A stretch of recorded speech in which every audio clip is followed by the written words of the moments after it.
the BiffNet Studios world headquarters in Spring, Texas, it's Barry on Deck, hosted by former ESPN Houston radio host and stand-up comedian Barry Laminack, starring Oliver the Cat. Written by Barry Laminack, produced by Barry Laminack, directed by, you guessed it, Barry Laminack, featuring sports, entertainment, special guests, film sessions, and some drinking. Okay, a lot of drinking. Viewer discretion is advised. And now, here's your host, Barry Laminack. Ooh, what's up, you damn dirty deckheads? Welcome to Barry on Deck. I am your host, Barry Laminack. Thank you guys for being here. Today is Tuesday, June 4th, 2024. And this is episode number 801 of Barry on Deck. Welcome to the show. Welcome to the program. Hey, hello, hi. How are you? Well, hope you're doing well. Sorry for the lateness. I'll be honest with you. I was fucking around. I mean, I'm not going to lie. You know, I always tell you the truth when I'm late. Today, I was fucking around. What do you want? You want me to come on and lie to you? Oh, man, I got attacked by a killer lizard, and it was all up in my face, and it came up, and it attacked me. And there was a lot of things, and it happened, and I couldn't fight it off, and I was fucking around. I was derelict in my duties this morning and preparing for the show, and then one thing led to another, and I got way off track, and then I got distracted, which I know is really hard to believe. FJ, you were late? No, I know. And then the more that I got late, the more I was like, oh, Jesus, they're going to kill me. But, ooh, look at this. You ever get on Amazon and then you just can't pry yourself away from all the goodness?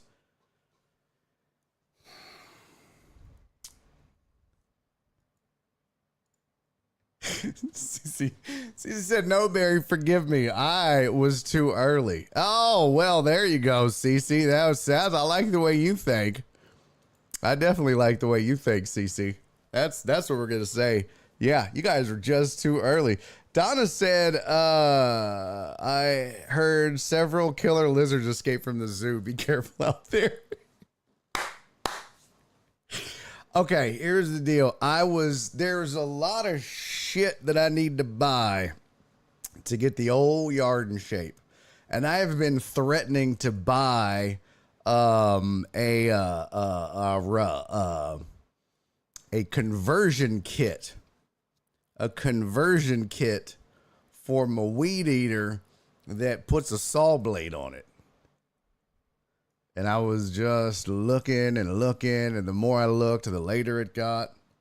And I was like, well, I could find one real fast. And that's the ADHD procrastination thing. It won't take long. It's only $210. I was like, Jesus, Laminack, your slides aren't even made yet.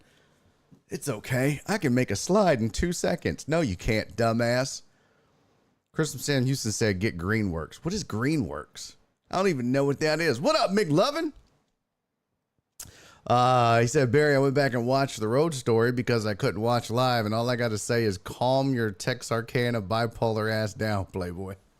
Hey, man. You got to do what you got to do, buddy. Okay? Don't tell me to calm down. Come over there and whip your ass. What's this? What is this? Why is this? Boy, the Facebook is way behind. Okay, it's caught up now. I was over there just looking on the Facebook, because everyone's over there. Sounds like the start of a hospital visit. Shut up. Oh, it's a yard tool brand? I mean, I got Echo, so I'm not just going to start buying shit now. But they do make a,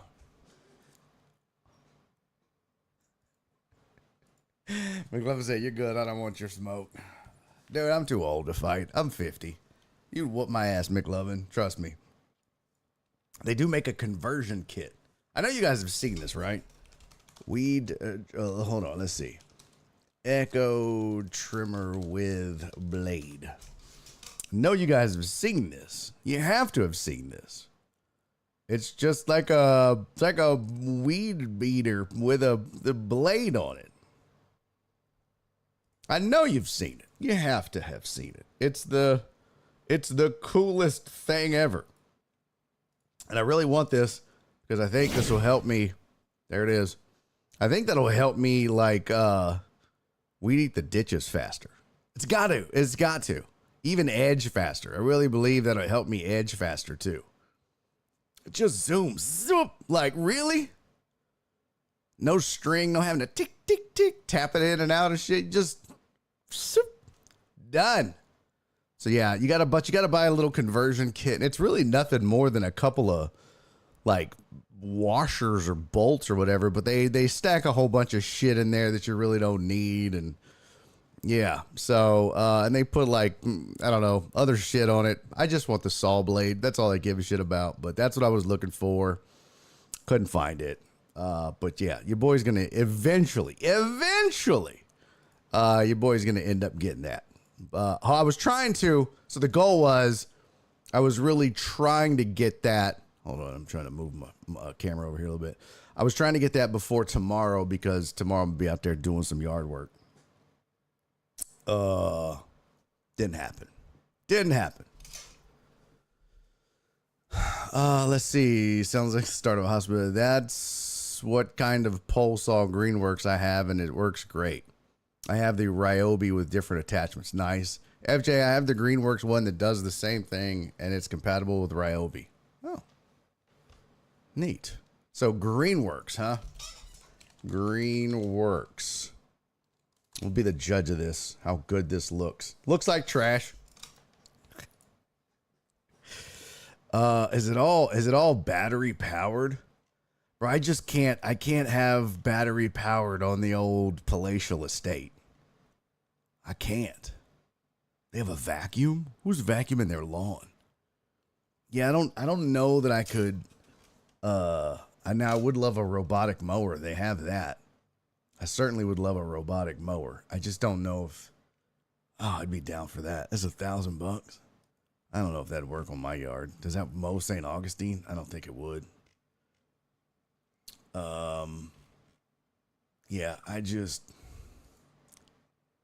don't know. It's a lot. I don't know. Killer lizards are a real thing out here in the hill country. Yeah, they're called scorpions. Shut up, D-Mod. I'm not recording myself doing yard work. Barrel Deck, when you do yard work, you wear one of those dope-ass straw hats with the long strap. Yes. Of course. What am I, stupid? Yeah, of course I wear a dope-ass straw hat with a long strap. Yeah. Why wouldn't I? All right, we got a busy day. We got a lot to discuss. A lot of sports to get to. Is the sound okay? Is the mic okay? Level looks a little low, but I'm going to guess that the level is okay today. I'm going to move this out the way. I'm going to slide the iPad in. I'm going to start using the iPad more to control this show. I just like it. I like it a lot. I kind of like it more. Okay, what is happening right now? All right, cool. B, are you ashamed of being Mexican and not wanting to record you doing lawn work? What? Just buy 20 batteries. What up, Jesus? Good to see you, buddy. What are the odds the saw blade weed eater takes Barry's foot before diabetes? I don't know. I'm still eating birthday cake that the deckheads got me. So I'm going to go diabetes. Oh, that's cute. My 80-volt battery lasts about 45 minutes. Well, that's cute. It takes me 3 hours to weed eat ditches. Just ditches. Not the rest of the yard. So that's super cute. I'd only need 7,000 goddamn batteries just to weed eat. Not edge. not mow, not blow, just weed eat. No thanks. All right, well, today's show, Chris and I'd hired people to do that much work. I'm stubborn. I don't know why I won't. Nora's like, I swear to God, next time I'm getting a raise, we're getting yard people. I was like, no, we're not. No, hell no, we're not. All right, episode 801. What are we talking about today? By the way, I didn't get to it yesterday. Obviously, a lot on our minds, a lot going on. Happy Pride Month to those of you that do celebrate. We have a ton of topics to get to. One non-topic that I really... Hey, yo, what up, Jacob? My man in early today. That's what's up. One topic to get to early on. One topic to get to early on. And, or not early on, sorry. One topic to get to non-sports that we didn't get to last week or the week before. And I want to talk about it. It's this damn portal. There's a portal that goes from New York to like Dublin to Ireland, and we ruined it, and then they brought it back. But I wanted to talk about it a little bit. It's kind of funny how and why we ruined it. I've got a ton of sports headlines for you that I thought were interesting. Some other major sports topics that we really didn't get a chance to talk about. Oh, Donna, thank you for hopping over to Facebook instead of it being so sad and lonely. You got over there and made it official. We got one comment over there thanks to Donna. Thank you, sweetie. I want to ruin it, but it was nice. I won't ruin it, but it was nice. What? You won't ruin what? But it was nice. What? I don't know what you're talking about. I have no idea what you're talking about. So yeah, we're going to talk about that. Some other topics we didn't get to, right? We didn't get to the Negro League statistics being included in Major League Baseball. Last week, I believe it was, on Monday, or actually over the weekend, last weekend, there was an article that came out where Dion's kid filed bankruptcy to get out of a settlement. And despite him having an absolute shit ton of NIL money, he still filed bankruptcy, which I found to be not only kind of disgusting, but pretty interesting, because he was out here filing bankruptcy to not have to pay a settlement. I think it was an assault, but we'll pull that up and discuss and get y'all's take and feel on it as well as I'll give you mine. So we'll talk about that. What else is on this list here? I've got Negro League statistics in Major League Baseball. Dion's kid files bankruptcy. Cisco, I think it was Cisco that found the official sport of Barry on Deck now. It's called ice fighting.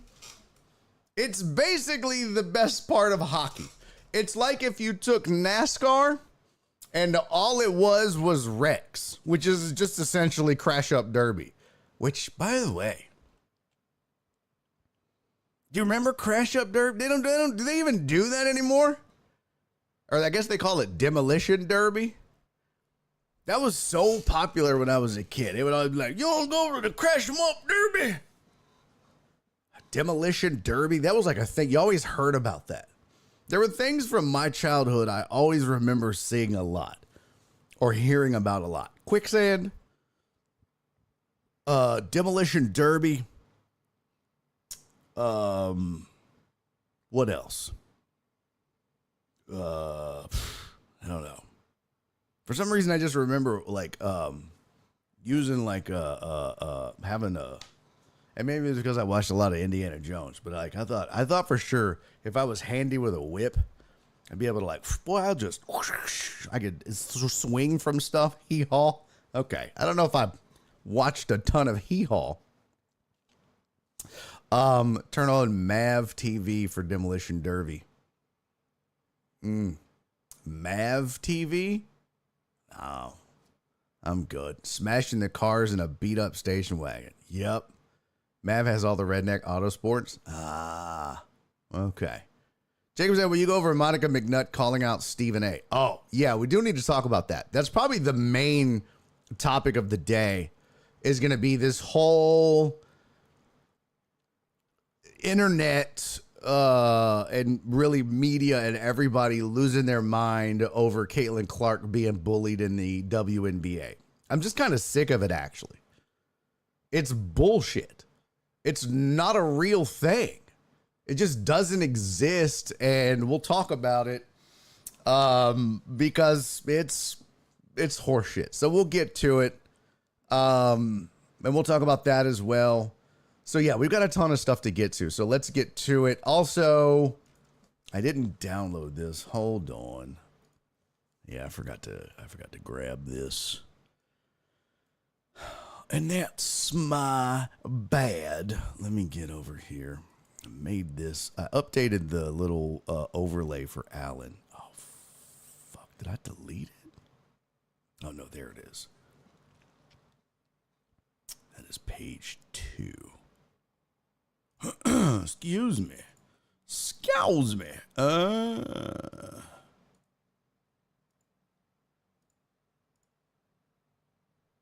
Okay. Okay, cool.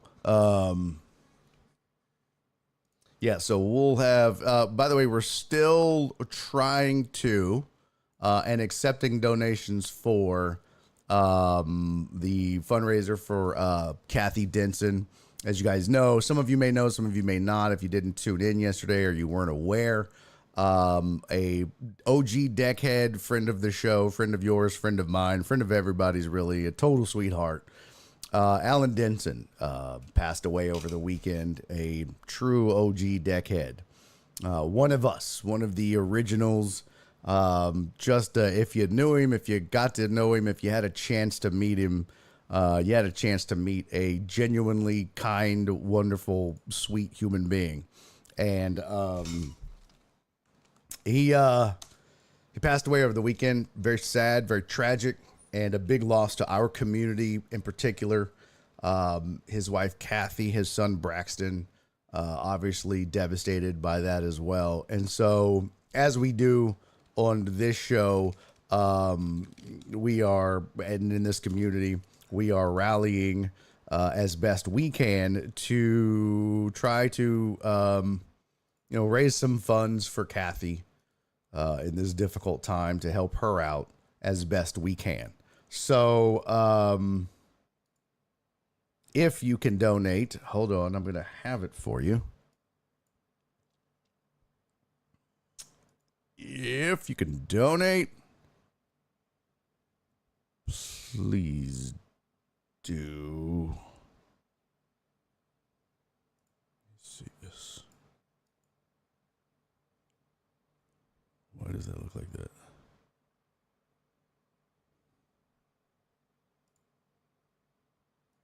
There we go.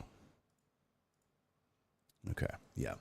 So if you could donate, there at the top of your screen now, you can see right up there is the information. So over here on the right, that's all of Jen's information. There's her PayPal. There is her Cash App and her Venmo. And on top of that, I will have a total for you guys that I will keep updated. What the heck is that?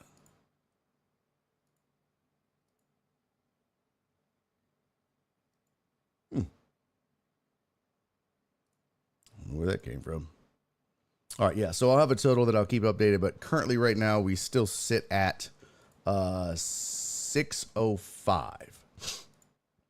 Is the current number, which is fantastic and amazing, and I very much appreciate everybody that has donated and helped us get to this number. And we're not done yet. We're still raising money, so please donate, give generously, and help us out so we can help Kathy out in. Oh, what the heck was that?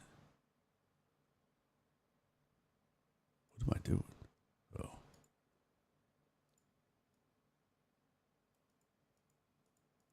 I just did there. Okay, I don't know what that was. No idea.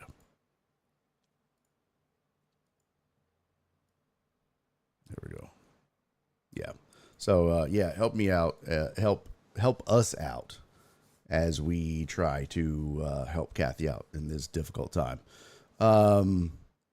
We can just send whatever we can over. Absolutely, Jacob. $5, $10, $100, $1,000, whatever you can, man. Anything and everything helps. You know, that's what this community is about, just helping each other. That's the big part of it. You know, not everybody can donate hundreds of dollars, and that's okay. What I have found when it comes to this community and our ability to help each other and our willingness to help each other, what I have found is that we all pitch in as much as we can. And in doing so as a community with so many of us, you know, a little bit goes a long way. And as we help each other, you know, that little bit becomes a lot. You know what I mean? Oh, Ryan, you're the man, bro. Ryan, what up, homie? My dog Ryan is the man. Good to see you, brother. Thank you for pinching in, man. It's good to see you. Y'all go follow Ryan on TikTok. I'm telling you right now, I miss playing. If y'all want to follow the homie who I know a lot of you used to like to watch me play. What the hell is it? Call of Duty. Y'all need to get on. If you're on TikTok and you're into still watching Call of Duty, get on TikTok Gaming. Shockwave, right, Ryan? It's Shockwave. Is there like I gotta find the whole thing. I need to get a link to it. Let me get the link to it. But it's Shockwave. Hold on. I gotta find the damn thing because I want to put a link in the chat. Ryan donated $100. Damn it, Ryan, you're the man, bro. I swear to God. Good luck finding somebody more generous than Ryan. This dude is always just going out of his way to help people. Even people you don't even know. Like, Ryan don't hang out every day here. He shows up. He's like, oh, y'all need help? Go on and put me down for $100. Just like that. Just like that. That's just the kind of dude he is, man. So, yes, as soon as I find his TikTok, let me find it here. TikTok. I want to say it was Shockwave. Let me find it. I'm gonna find the damn thing. But as soon as I find a link, I'm gonna post it, and you guys go give him a follow. Cause he's like that. I mean, the dude is just, he's cool as shit. Keith, thank you, buddy. You guys are fucking amazing. This is dope as shit. Look at you. So cool. Let's just like that. 725. Just like that. Boom. Boom. Roasted. So cool. Thank you, Keith, and thank you, Ryan. And I always see, oh yeah, it is Shockwave. Here we go. Oh no. So his name is Shockwave, but the link is tiktok.com/@ Southern Hammer.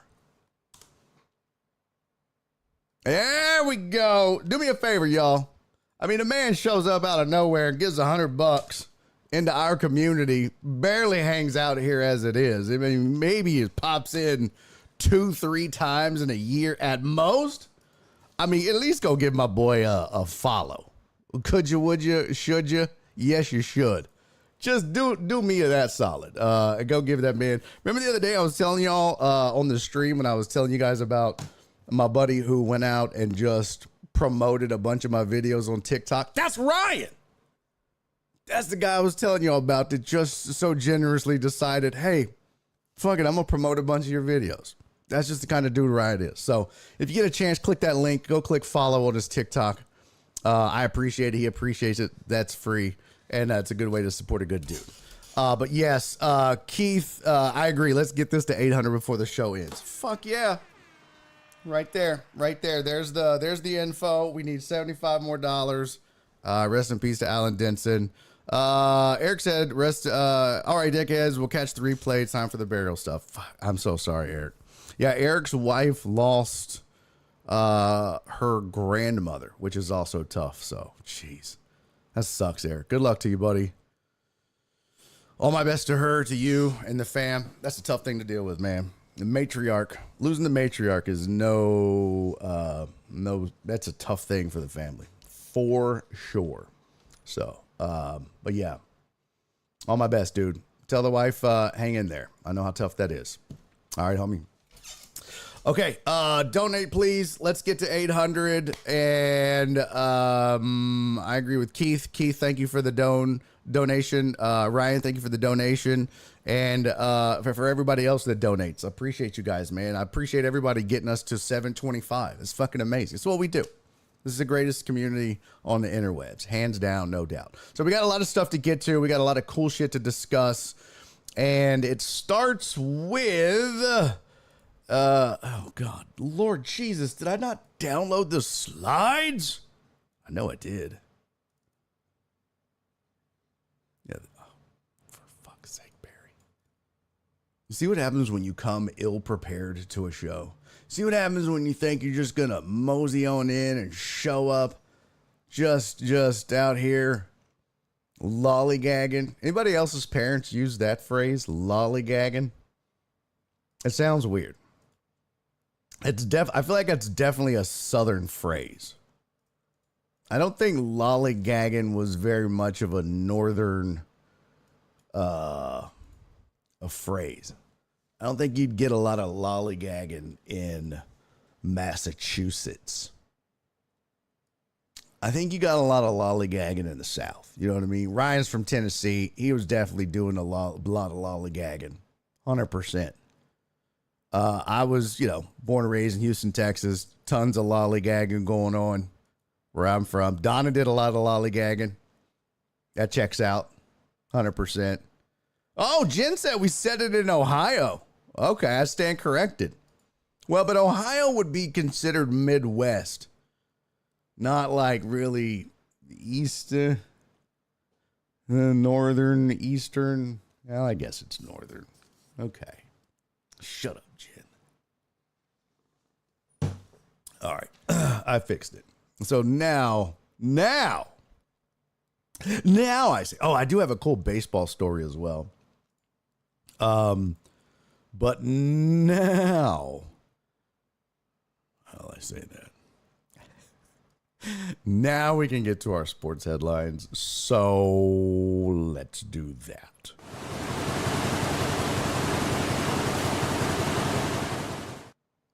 Yo, look at us. Hold on.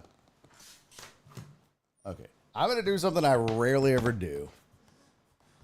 And work. Not like work, but work. Oh, really? Oh, really, you raggedy ass laptop. Dirty ass, bitch ass laptop. Never mind, I guess I'm not going to work. Add 5 to it. Hell yeah. Let's go. 7:30. Let's do it. Uh-oh, that didn't. Oh, I need to add it there too, huh? Son of a bitch. I will come back to it. All right, just sports headlines for the day. Coming up Thursday, NBA Finals kickoff on Thursday. Of course, I'll have a breakdown for you day of. We'll get into details on the NBA Finals. We got plenty of time to do that. In the meantime, Kristaps Porzingis, who has missed pretty much most of the playoffs, says he plans to play. Not sure if he's going to be 100%, but some Porzingis is better than no Porzingis. At least that's what we say around this house. I mean, the Celtics have to be happy to get him back in any form or fashion, if for no other reason than it makes the Mavs have to game plan for him in some way. Now, at least for game one, right? Because then you get him in game one, you see what he's capable of or not capable of, and then oh, okay, well, he ain't shit. He's out there limping around. He's got a bad wing or whatever. You don't have to worry about it, but at least going into game one, it kind of gives you a bit of an upper hand. And hey, look, if he's 90%, if he's 95, as long as it's not the what we saw early in the playoffs with Joel Embiid, where he hurt his knee, came back in the game, seemed to be okay.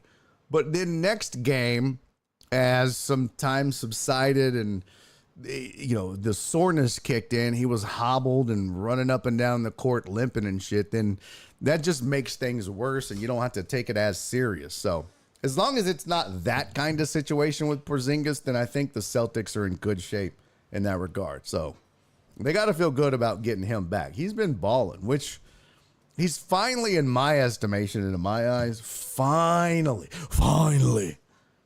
finally living up to the hype. Let's see. This dude, ironically too, he's going to be doing it against the Mavs. Let me pull up his statistical stats. 3 years in New York with the Knicks, 3 years with the Mavs, 2 years with the Wizards, and then now with Boston. 3 years with the Knicks, averaged 14, 18, and 22, but, it's his games played. That's the problem, and has always been the problem. 72, 66, and 48 with the Knicks over 3 seasons. In Dallas, he played in 57, 43, and 34 games. But he averaged 20, 20, and 19. So he averaged 20 points a game when he played. Washington, he played in 17 games his first year, 65 games the second year. But he averaged 22 and 23. And then this year, he played in 57 games, was balling. Super important to the Celtics' success this year. The way that he fit in and gelled with that offense and defense. 20 points a game. But then, playoffs roll around, and of course, he's injured again. So not great. But expected to play in the finals. So, hey, look, if you're back when it matters the most, I guess that's what counts. What are conflicts with the channel's moderation settings? Well, what'd you do?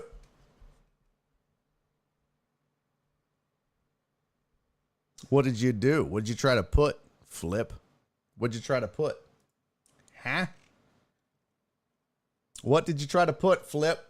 What nasty shit did you try to put in the chat, jerk face? Huh?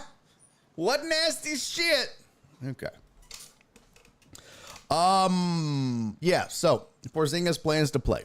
Bad news, we discussed it. Oh. Well, yeah, I think the Nightbot prevents cursing in the chat. This is a clean chat. So, yeah, you probably have to put dashes, I guess. Tommy John surgery expected for Jose Urquidy. It was brought up yesterday on the show. It's never a good thing. Mentioned also Javier is experiencing some soreness. So just when you thought, well, hey, eventually you'll get Urquidy back. Eventually you'll get Javier back. Eventually you'll get, well, now it's looking like Urquidy in his forearm strain, he was doing well, making his rehab starts, and then the discomfort returned. And now, just like what happened with Luis Garcia last year, now you've got Urquidy getting Tommy John surgery, which means he's out for the next 14, 16, 17, 18 months, just depending on recovery time. And everybody's different on how long it takes them to recovery. But it's at least at a minimum, bare minimum. I mean, it's rare that somebody can come back within a calendar year. So count on at least 14 months, which means I'd be shocked if he's back by the All-Star break next year. Maybe post All-Star break at the earliest. At the very earliest.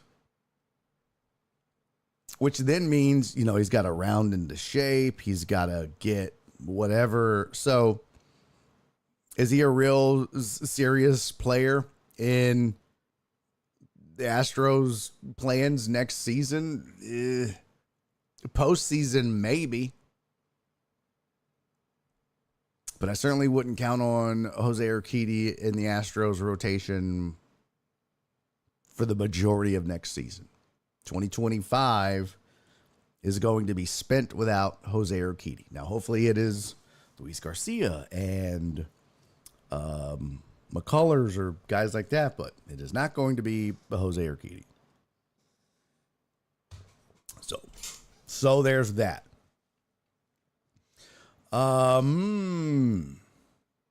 This says Garcia and McCullers won't come back until some point in the second half.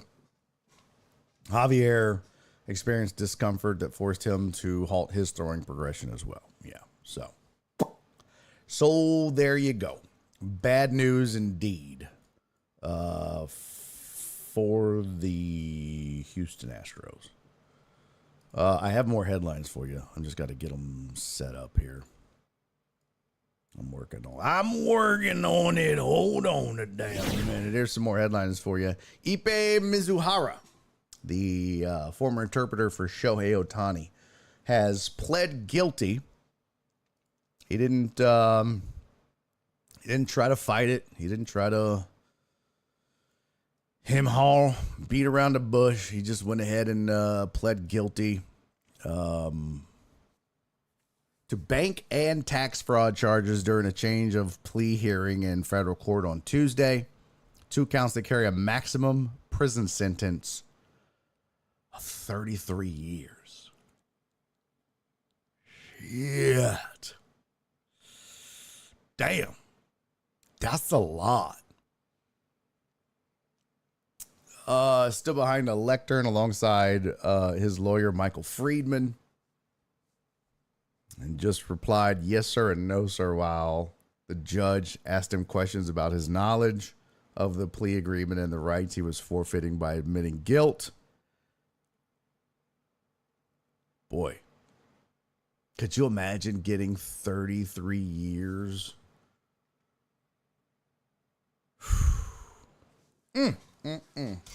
But, I mean, the dude stole millions of dollars. Millions of dollars. Bruh. That's your bad, man. That's your bad. I like how Amos put it. Wow. Took the charge for his homie. I mean, like, what you trying to say, Amos? What you trying to say, man? What you trying to say, pimp? You trying to say Shohei is the one? You trying to say Shohei did that? I still don't believe that's the case. I still don't believe that's true. I know a lot of people were trying to say, man, Shohei did that. I don't believe that. I think Shohei knew he had way too much to risk. He had way too much at stake. There's no way you would do something that stupid being the man. And not just the man here in America playing the American pastime, being the greatest baseball player on the planet in America. You have the entirety of Japan as well. I mean, he was godlike in Japan, along with his popularity, fame, and money, and contract and everything else here in America. It's just too much to risk. And I don't think I don't know, man. Maybe, I mean, think about that.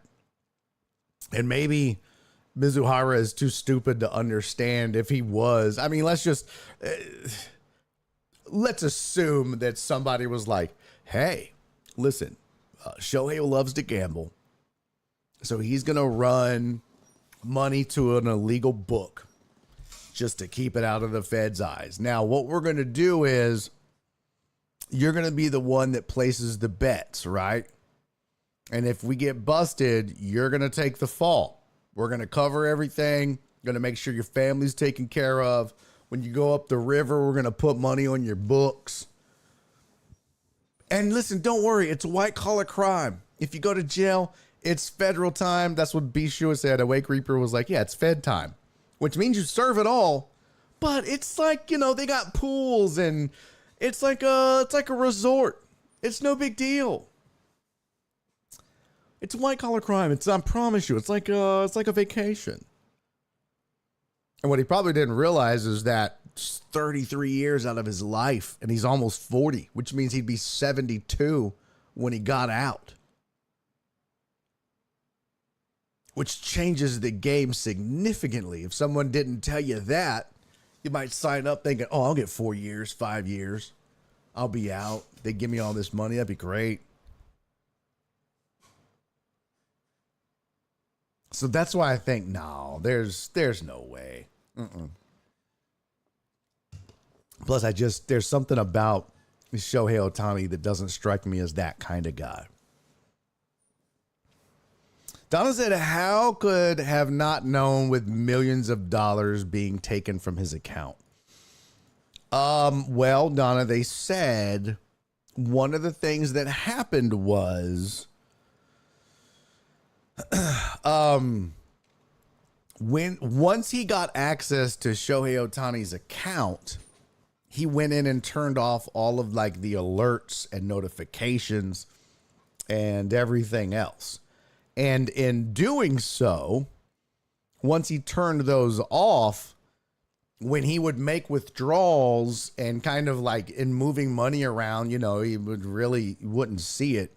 But when he would make a specific amount, like a withdrawal or something that might have been over the limit, Ohtani would never know about it.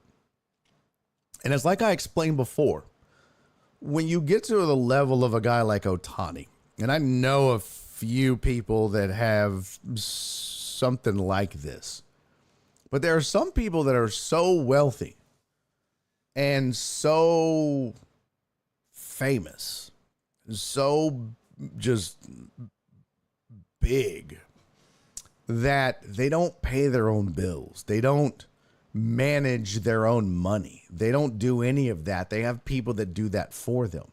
Their accountants do that. Their assistants do that.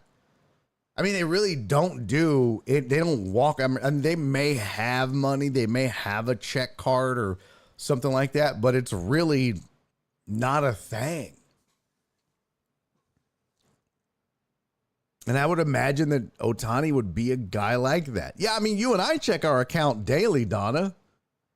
But when you're worth as much as Shohei Ohtani is, and you have like, you just don't. When you have an assistant where you're like, Shohei Ohtani doesn't need to be concerned about sitting down and trying to remember, when's my water bill due? When's my light bill due? Did I pay for garbage pickup?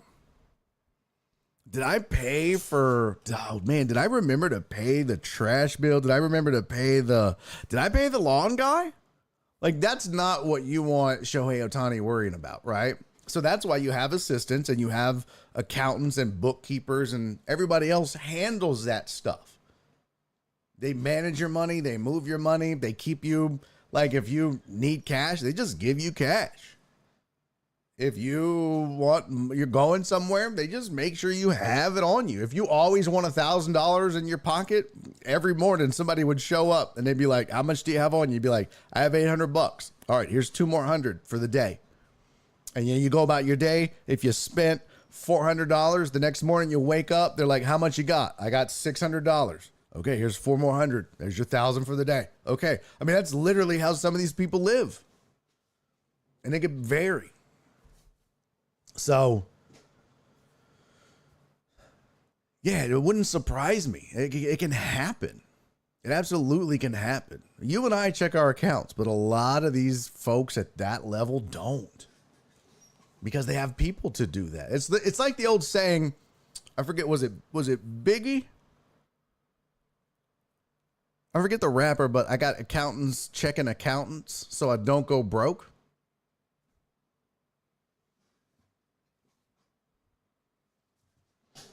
That's why. That's why. Because a lot of times you have accountants and money managers and everybody else, and that's how you know what I mean? Like, literally, that's what they do. They give you your allowance and all that shit. It's just, they pay your bills. You're like, man, I want to go do this. I want to go do that. Give it to you.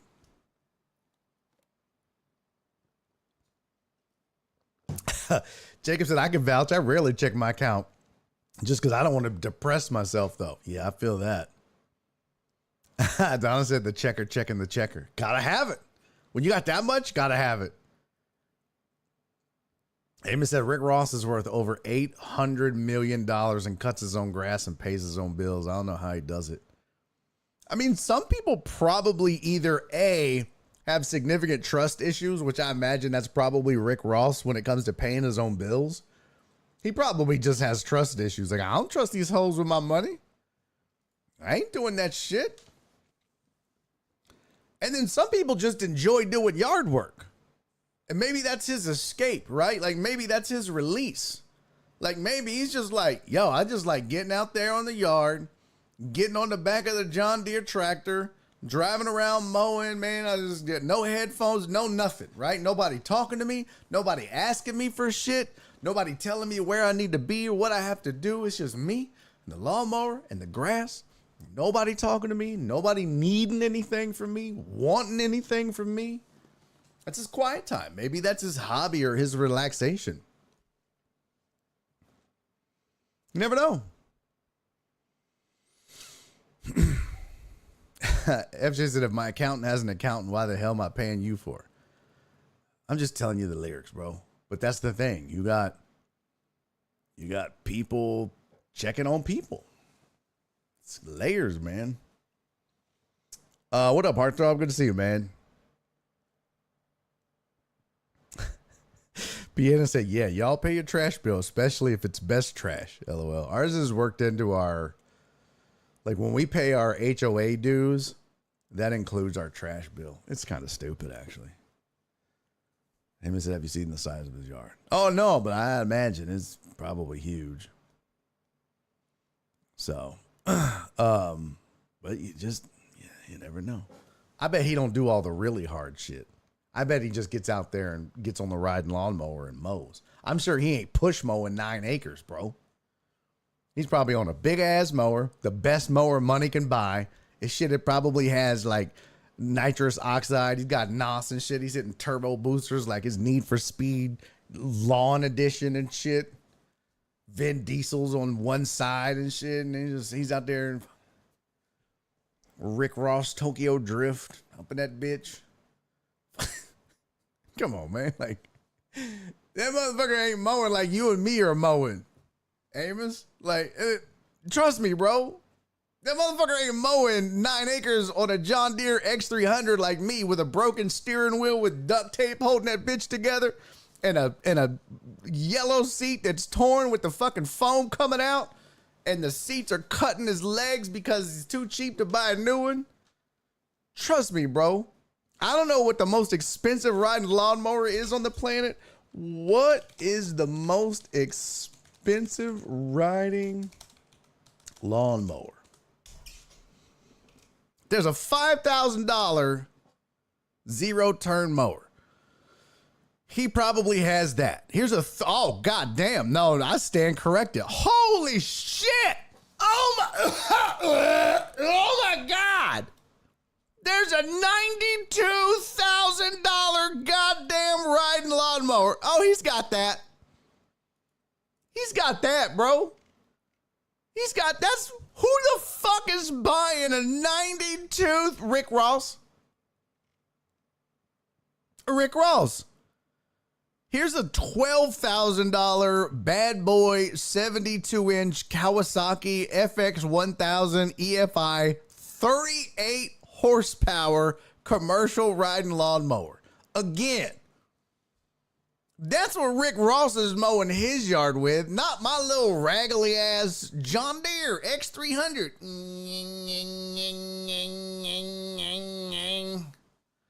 That motherfucker got that.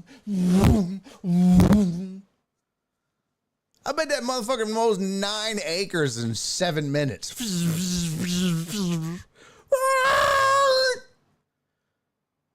Come on, bro. Let's not act like that. This shit is crazy. This shit is insane, bro. I want this. I'm gonna send this to my wife. Be like, hey, babe, when it's time to get a new mower, can I get this? She'll be like, shit. This costs more than both of our cars combined. Look at this son of a bitch. The deck is 144 inches wide. Damn. That shit is crazy. How the fuck do you zero turn a 144-inch deck? That shit, you could land airplanes on that deck. God damn. Oh, it's only 12 horsepower. That's crazy. 12 horsepower. I'd rather have this. Holy shit. Look at this bad boy. Oh, that's the one right there. That's the one, boy. I think I'd rather have that. You get this whole yard mowed in 3 minutes. 38 horsepower, bro. It's a 72-inch deck with 38 horsepower. Give me that over this bullshit. I don't need a 144-inch deck that goes 12. It's got 12 horsepower. Give me a 72-inch deck with 38 horsepower. Oh, my God. That's crazy. That's crazy. I'll take that shit, though. In a heartbeat. So Dallas says I have one to lay away. Man, shut your ass up. Shut your ass up.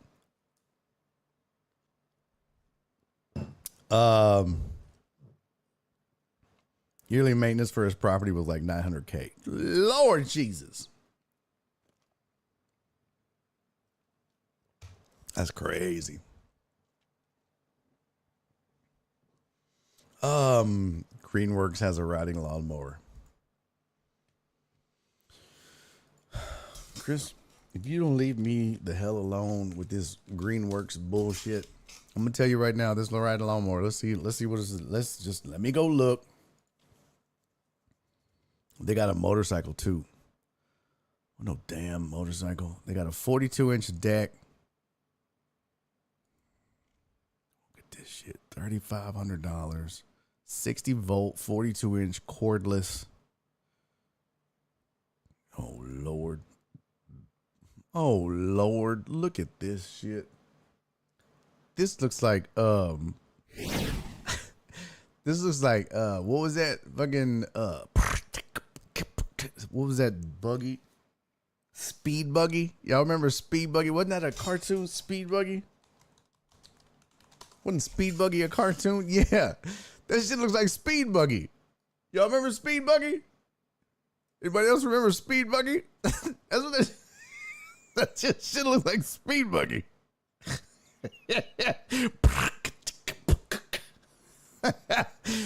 Oh, fuck that shit. Oh, raggedy ass Speed Buggy bullshit. Out there.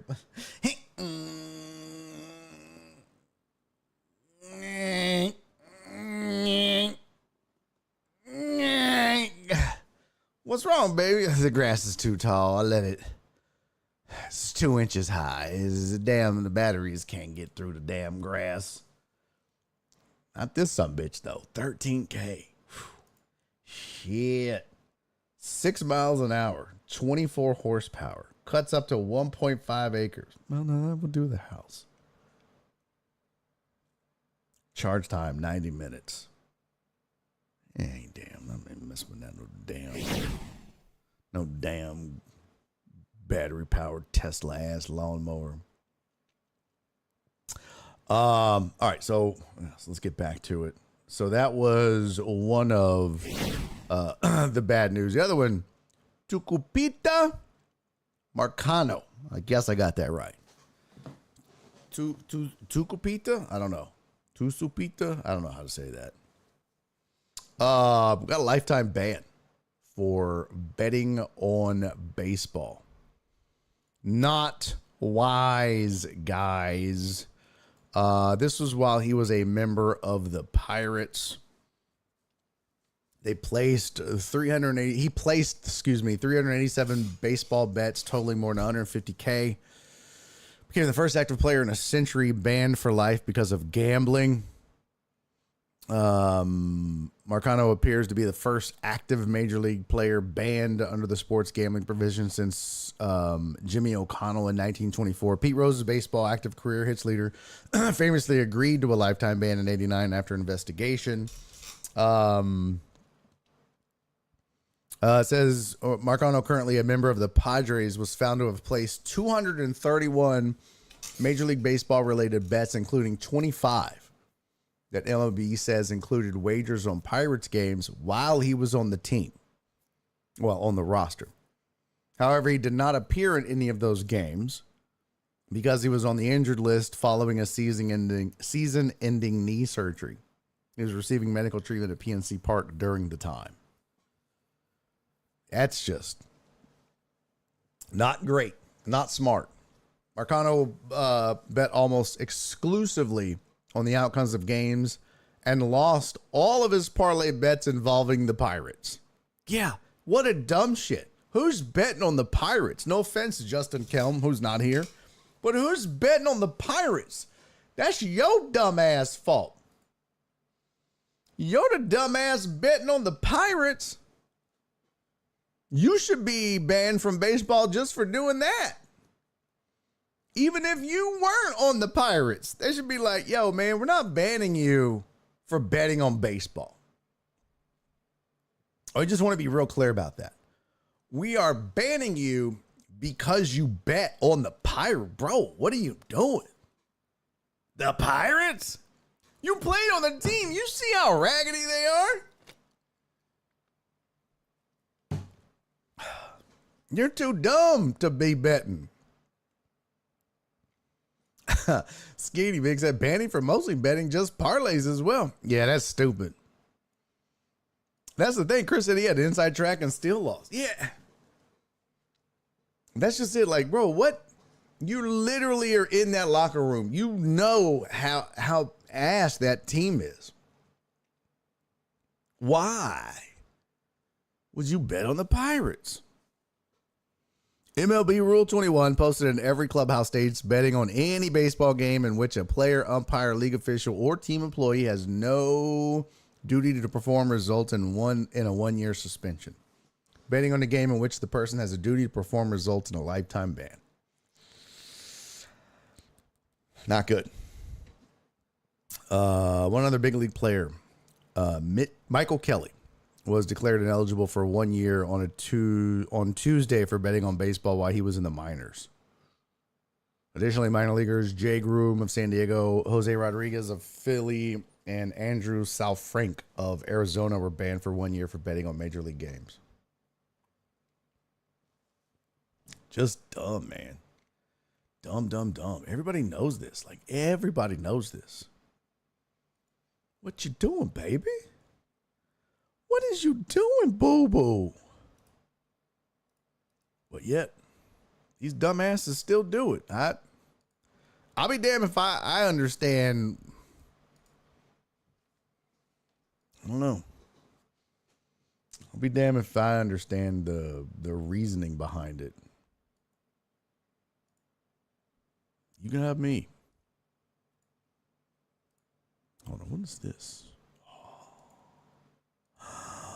Oh, okay. What up, Alex? Told Alex that he bets worse than I even. Yeah, no shit. All right. Lastly, a couple of news notes from the NFL. What the hell? Why is that not working?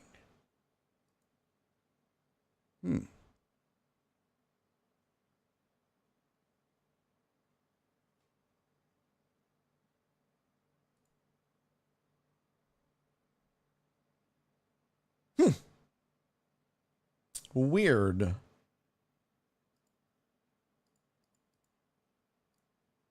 don't know. That's weird. 49ers have rewarded Christian McCaffrey with a 2-year extension. So good for him. He got a 2-year extension with the Niners, averaging $19 million a year. He'll receive an additional $8 million over what he was scheduled to make in 2024 and 2025, while adding $24 million in guaranteed money. The deal was negotiated by WME Football. These are the same folks that just negotiated Justin Jefferson's deal. Keep hearing that name a lot. I think they really like having that put out there. WME Football is who negotiated this. It says, with this new deal agreed upon, McCaffrey was back with the 49ers for the start of mandatory minicamp Tuesday after skipping voluntary portion of the offseason program. New deal will keep him with the 49ers through 2027. And just kind of a thank you, I guess, really, for putting in the work and staying on the field. Brandon Ayuk, who is awaiting a long-term contract extension of his own, is not reported to minicamp as of Tuesday morning. He is subject to fines in excess of $104,000 if he doesn't arrive over the next 3 days. So there's that. And lastly, in news out of Dallas, CeeDee Lamb seeking an extension, also not in minicamp. Source told Adam Schefter that Lamb is not expected to attend the 3-day minicamp. As a result, Lamb faces a fine of $16,953 for missing the first day of camp. If he doesn't report for the final 2 days, he could be fined more than $101,000 for the 3-day absence. Cowboys have the discretion as to whether to enforce the fine when Lamb reports, according to the collective bargaining agreement. Of course, Lamb wants to get paid, especially when you see all the other numbers that these other receivers like Brown and Jefferson and Amon-Ra St. Brown and A.J. Brown, I should say, and Nico Collins and Jalen Waddle and all these guys are getting paid. CeeDee Lamb is like, yo, it's my turn. Where's my money at? Lamb is in his 4th year, which is he's completed his 4th year. So all these other receivers are getting their deals kind of at the same time, right? Let me see something here.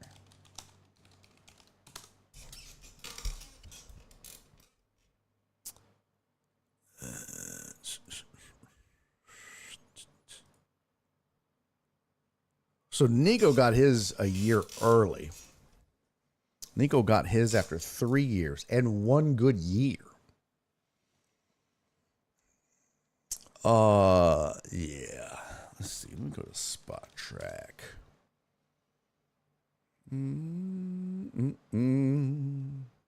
NFL contracts.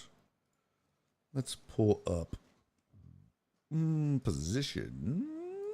Wide receivers. All teams, all signed years. Yeah, that'll do. That'll do. Let's see.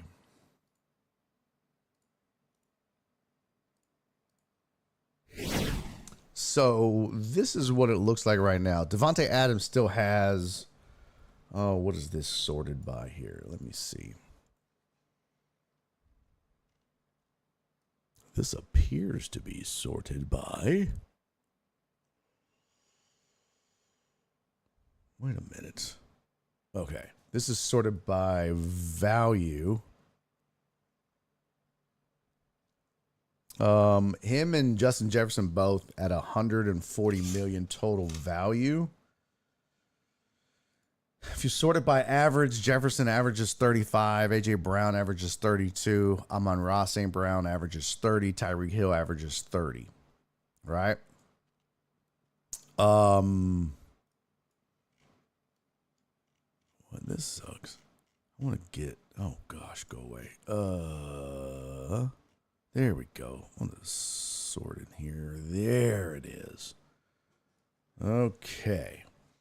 So CeeDee Lamb currently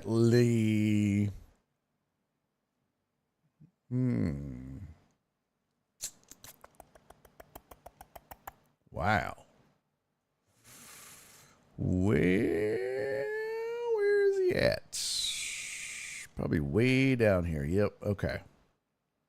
Yeah, because he's on his rookie deal still. So, no telling where he's gonna get. Let's see. His career average. Well, his it doesn't have his averages, but he's got 66 games. Well, let's just pull up his spot track. Let's go. Let me see. CeeDee Lamb spot track. Let's pull it up. Shall we? Shall we? Let's look at his comparisons. Well, here, let me pull this out real quick. It should show career earnings, market values 34 mil. Okay. Yeah, they have him compared respectively to AJ Brown, Amon-Ra St. Brown, Tyreek Hill, and Justin Jefferson. Same thing for statistical comparisons. And so they're saying his market value would put him at an average salary of 34 million.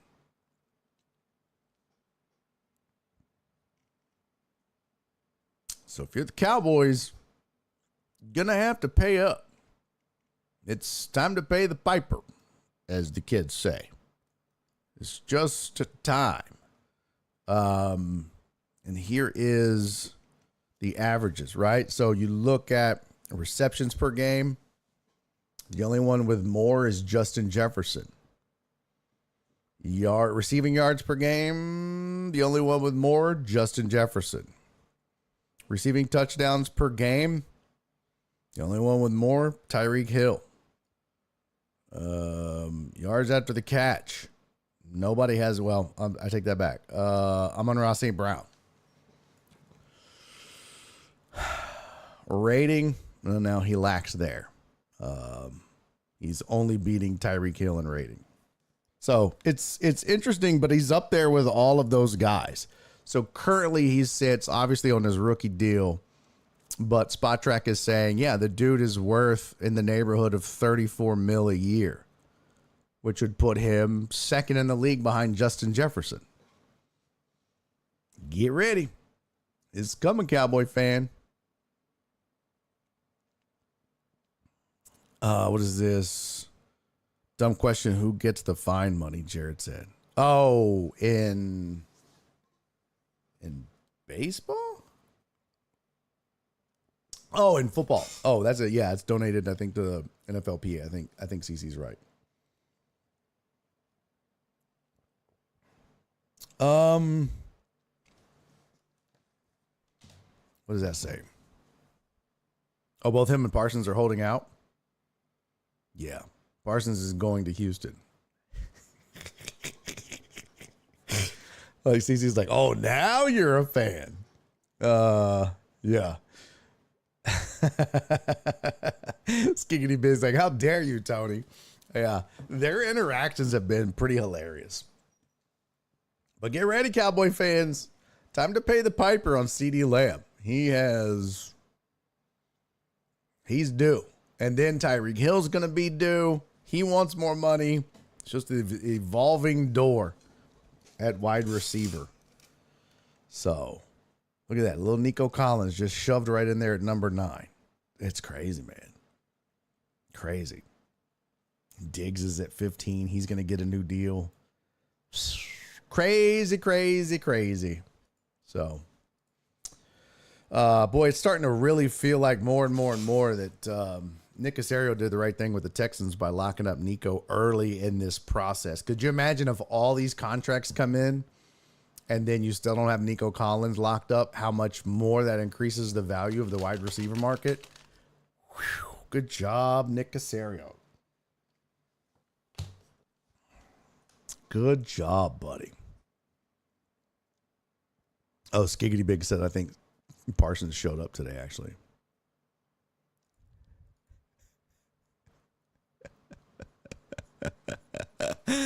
Tony's starting to riot. CeeDee said, I'll burn this whole place down, Alex.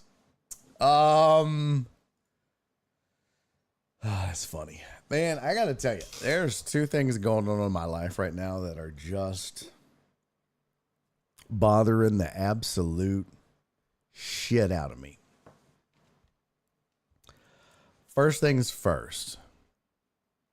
First things first. I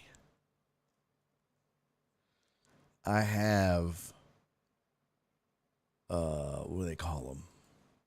What do they call them? Drain gnats. Is that what they're called? Drain gnats? Drain flies. Drain flies, drain gnats? Yeah, drain flies. They're driving me fucking crazy. There's not a lot of them yet, but we're starting to see them.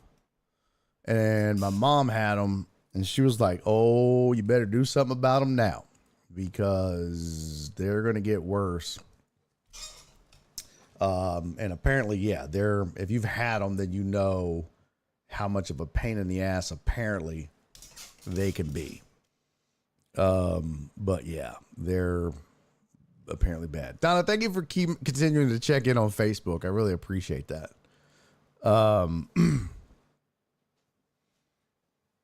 Yeah, the flip side, when I first heard Nick Casario, I didn't like it.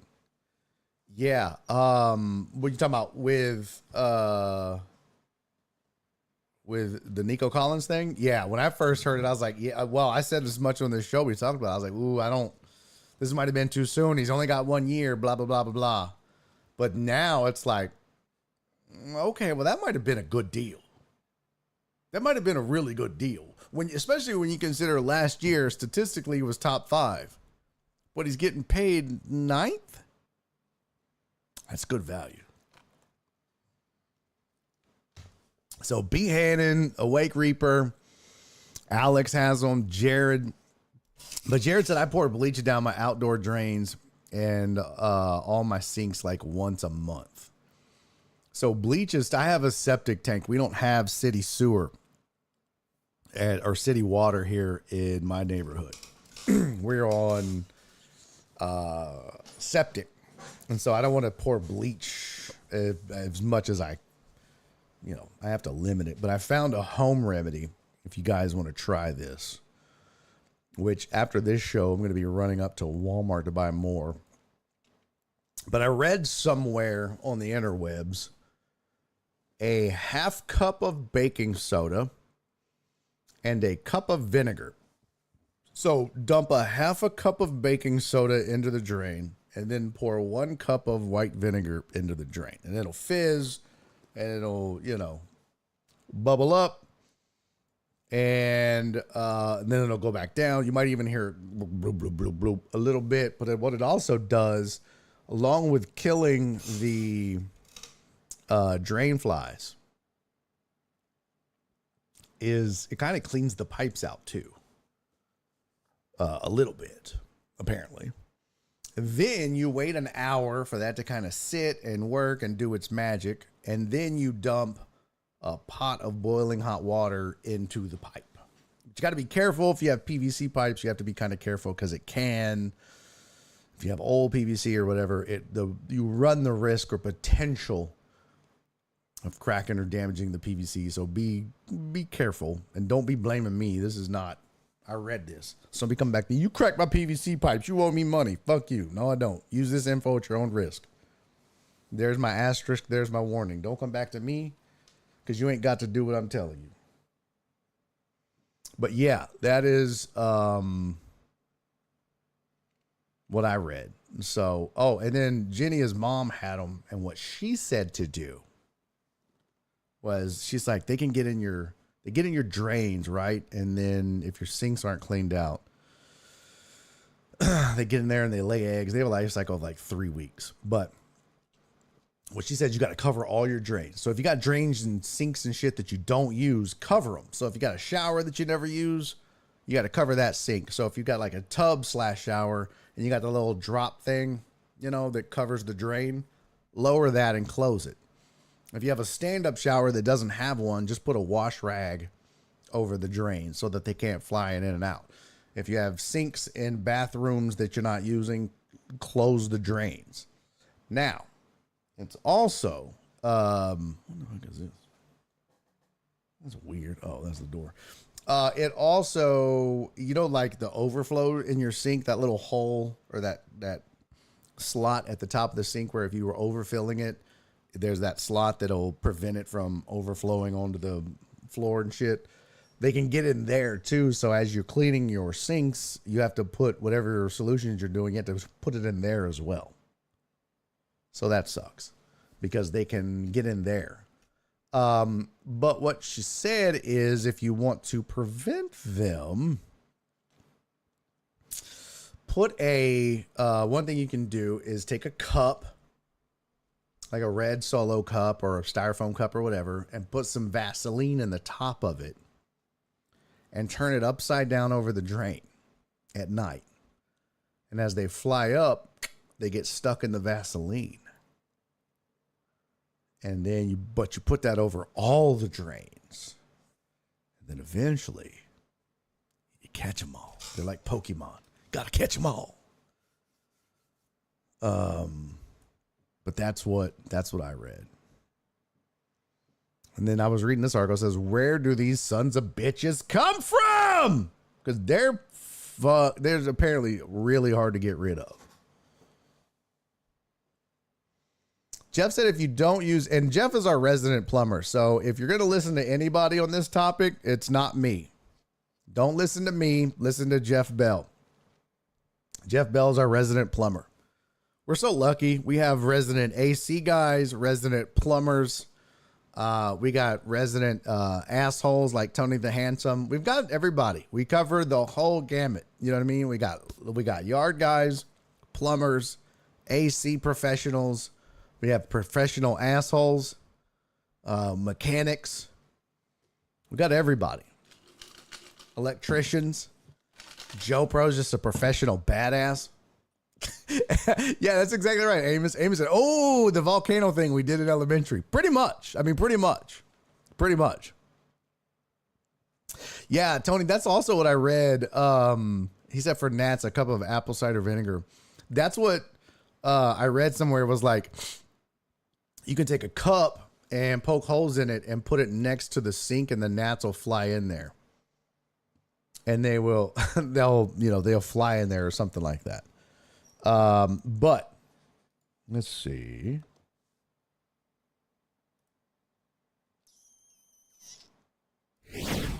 Barry don't shower, so there's one covered.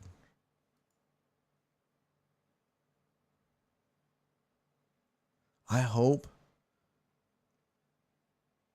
Well, you drive for a living. I was going to say, I hope a bolt comes loose in your office chair and you just fall out. But you drive for a living. Jeff Bell said, yes, it works. You're talking about the baking soda and vinegar combo with boiled water, Jeff? Is that what you're referring to that works? Donna said I bought on Amazon the Safer Home Indoor plug-in and it's working. Had a blue light which attracts the gnats, mosquitoes, etc. It works great. Yes, I bought what's that thing that D-Moda made me get? Well, whatever it is, it's kind of like it's a blue light fly trap, right? Oh gosh, what is it called?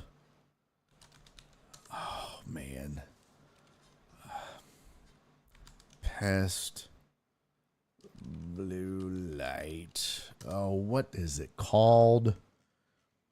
I can't remember now, but I have one of those. I had it on the outside, and then I bought the smaller one that plugs into the light, and it's cool because even if you're using it, it's got little plugs on the side. And Dynatrap, there you go. Yes, Dynatrap. You made me buy one. Yes, so I bought the indoor Dynatrap that plugs in, and it'll even have extra plugs on the side so you can still use the outlet because it covers the whole thing. It's got this big, tall almost like a fly trap that you put in with a big bright blue light. It'll light up half our kitchen at night. And it works, man. That some bitch is full of bugs and shit that get stuck to it. Big ones, too. It's got like a big old moth in there and shit. But a ton of those little gnats. Ton of them. So it works. I vouch for it. It's got a ton of them. But, and I keep that in the kitchen where we see most of the little drain flies and gnats and shit. But if you've got them in your bathroom, get you one of those little Dynatrap light indoor lights for the bathroom or whatever. But Jeff, have you heard of the old Vaseline trick? I hadn't heard of that. But yeah, the baking soda, half a cup of baking soda and a cup of vinegar, and then wait an hour plus boiling water. But the trick is, chat, you got to do it all at once. You can't just do one drain today and then wait a week and do another drain, because it's kind of like when you do stuff in your lawn. You got to get it all at one time, or else they just keep having babies, and because they move around your pipes. So you got to do all of the drains, all of the sinks, everything in your house on the same day at the same time, and then cover everything. And then wait probably at least a month, because that's the life cycle of these things. So that's what, after the show, I'm going to get 2 64-ounce things of vinegar and just the biggest thing of baking soda I can find. And we've got, oh Jesus, 2, 3, 4, 5, 6, 7, 8, 9, 10 sinks.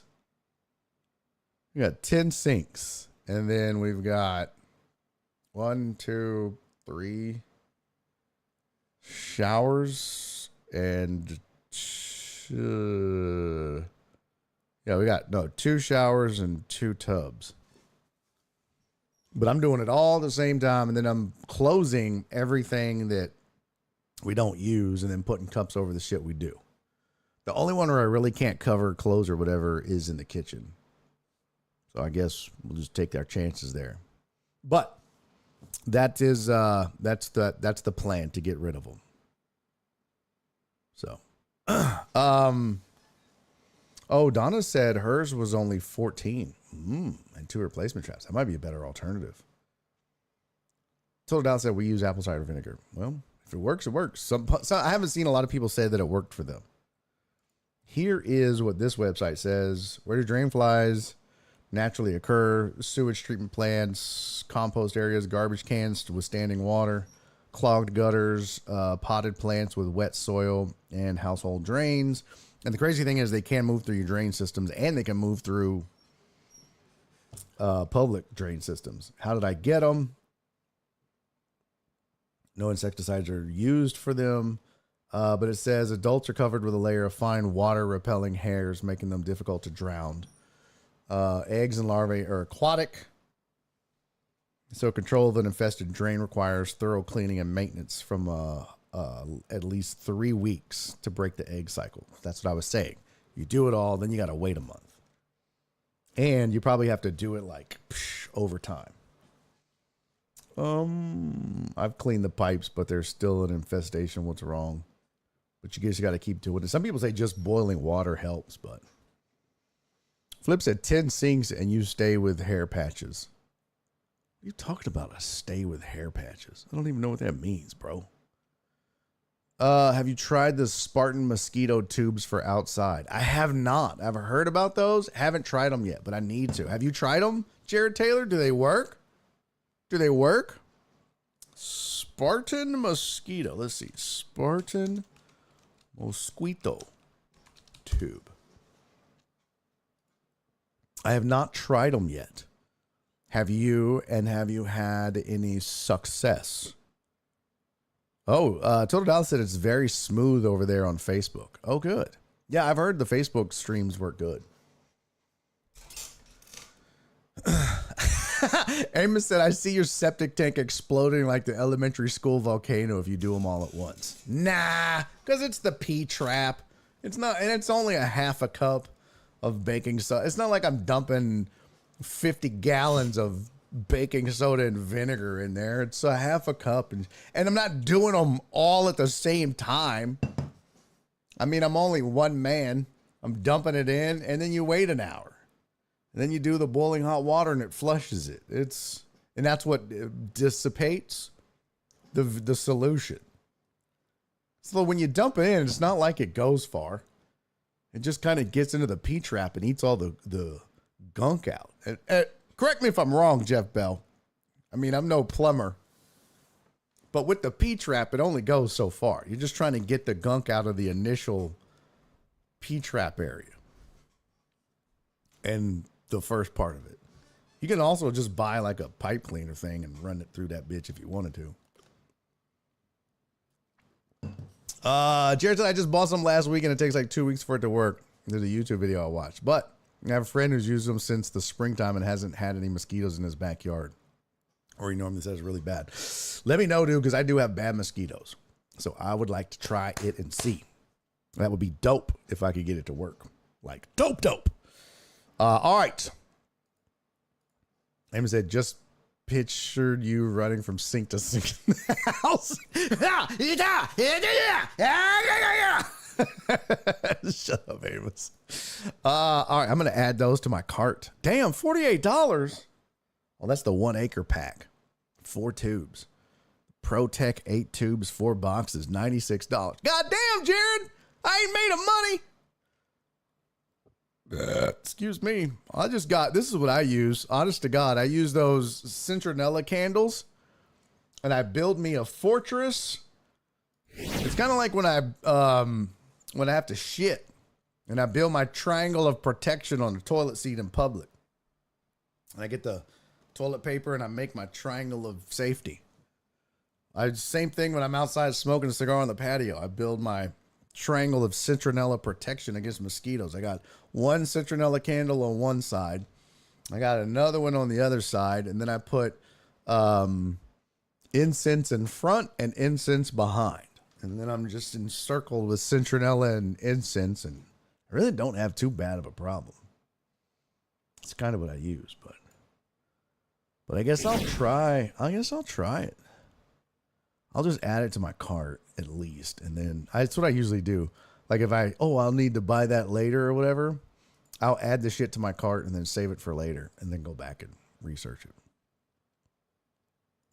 Oh, shut up. No, that's not. It's really not a lot of sinks when you think about it. We have, it's a kitchen sink. There's a laundry room sink. There's our 2 sinks in the master. That's 4. Now, the one that's in excess that I grant you is like, okay, is the coffee bar sink in the master bathroom. You don't really need a coffee bar in your master bathroom, but we have one. So that's a little excessive. So that's 5. But everybody pretty much has a laundry room. We have a laundry room sink.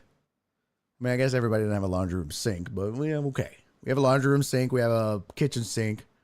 We have 2 sinks in our bathroom. And yes, we have a coffee bar sink. Then we have Jack and Jill bathroom. So that's 7. We have our main guest bathroom. That's 8. We have outdoor kitchen sink. That's 9. I'm missing one. I don't know. 1, 2, 3. Oh, half bath. That's 10. Yeah, see? So that's 10. That's like that's not that crazy. Jeff Bell said laundry room sink. Pretty common. Thank you. Yes, Alex Villanueva, laundry room sink. Thank you. Jeff Bell says, yeah, those are pretty common. Thank you, Jeff. Voice of reason. Jesus Christ, people. Chris said, that's a lot of sinks for someone without kids. I'm guessing you host orgies? No, bitch, I host sinkies.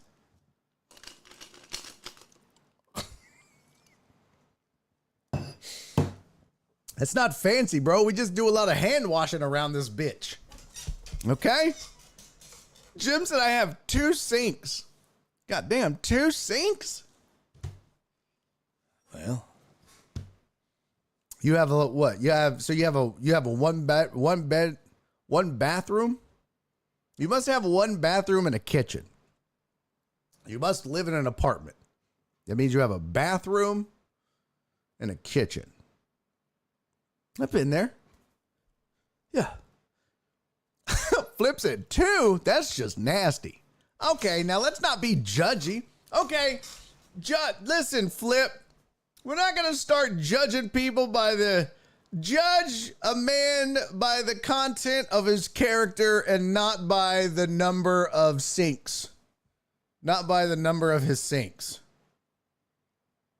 God damn, Jim said no, I have a 2-story house. You have 1 sink per story? Well, that's fucking weird. I'm just going to tell you now, Jim. I don't even mind telling you. That's fucking weird. You got 1 sink per story. That is goddamn outright. That's outrageous. That is weird as shit. How big is your house? This wide? Like, how the fuck do you have 1 sink per story? What do you live in, the Keebler Elf house? How the fuck do you have 1 sink for a whole floor? What kind of house is this? Jeff said impossible. The plumber goes, impossible. There's no goddamn way. That is crazy. Jacob said 4. 2 in the master, 1 in the guest restroom, and 1 in the kitchen. Yeah. So 4 to 5. Total Dallas has 5.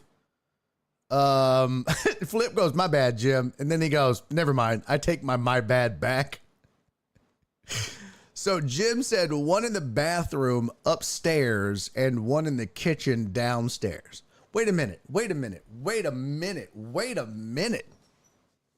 So everyone in the house, Jim, if you got to shit, if everyone that's got to pee has to go upstairs to pee and wash their hands? Total Down said everything is a trade-off. Oh, the kitchen's on the 2nd floor? This is just the weirdest goddamn... What kind of Yankee bullshit house do you live in? Jim lives in the topsy-turvy Stranger Things upside down. Goddamn, D-Mata. All right, money bags. D-Mata has 13 sinks. Holy shit. This is turned into an auction. I got 13 sinks right here, 13 sinks. Everybody got 13. Anybody beat 13? 13. Do I got 13 and a half? 13. Do I got 14? 14. Do I got 13? 14. Do I got 14 right here? I got 14. Do I got 13? I got 13. Do I got 14 sinks? 13 sinks. Do I got 13? Do I got 14? Nick Gamboa said we need an MTV Cribs for Jim.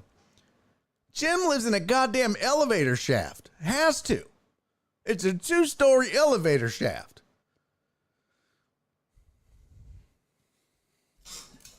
That's crazy, Jim. It's crazy talk. D-Mata has peed in all 13. Oh, without a doubt. Without a doubt. Awake Reaper said random conversations on Barry on deck. Everyone's first gambling lawn talk now sinks. Hey, listen. This is what you get, buddy. Amos said it sounds like a loft.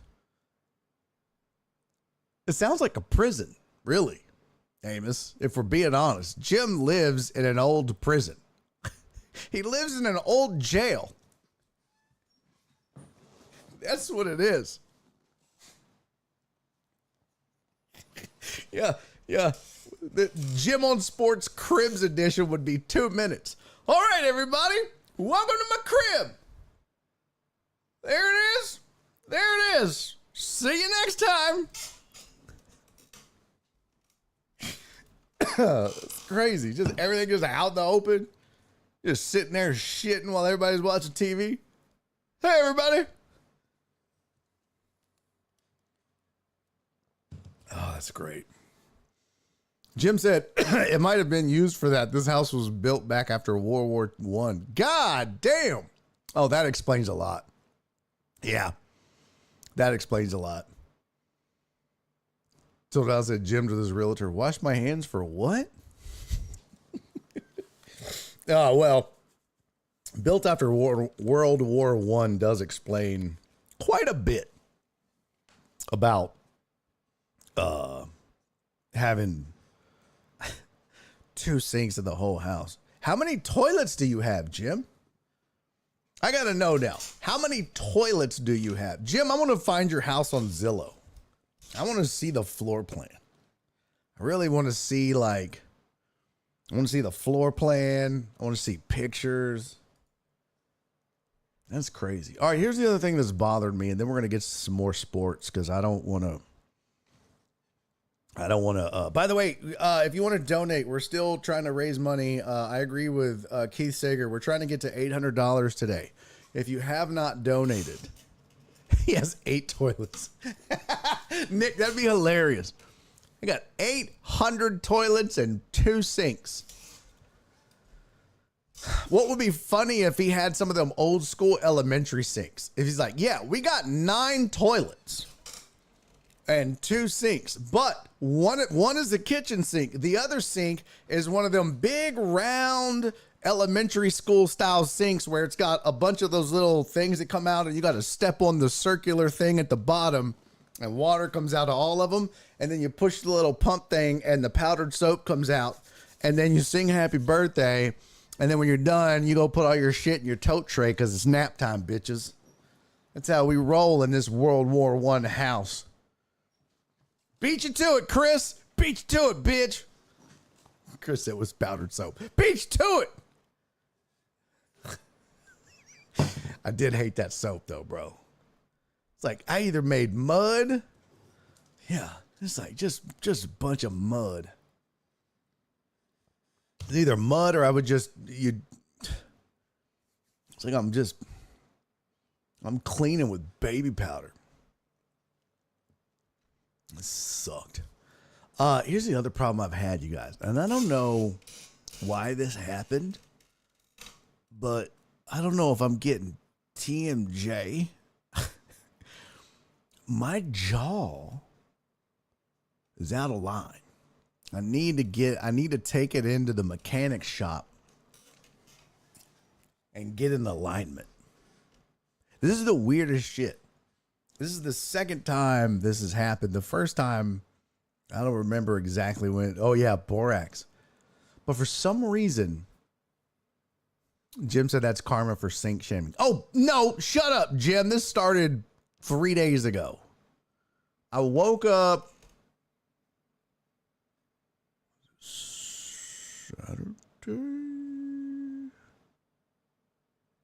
Saturday? But I had braces done, right? And I never knew of this before. I had like what they call a crossbite. Some people have an underbite where they're like, hey, everybody. Some people have an overbite. And then some people have a crossbite where it does both, right? It crosses. D-Mata has 8 toilets. I don't have 8 toilets. I have 1, 2, 3, 4 toilets. God damn. D-Mata, you live in a big... I have seen D-Mata's house when he would submit lawn talk shit or yard of the month. D-Mata's got a mansion. D-Mata got a big ass house. Damn, Amos said, I just realized my elementary school didn't have soap in the restrooms. Amos, that's gross, bro. Where'd you go? Cesspool Elementary?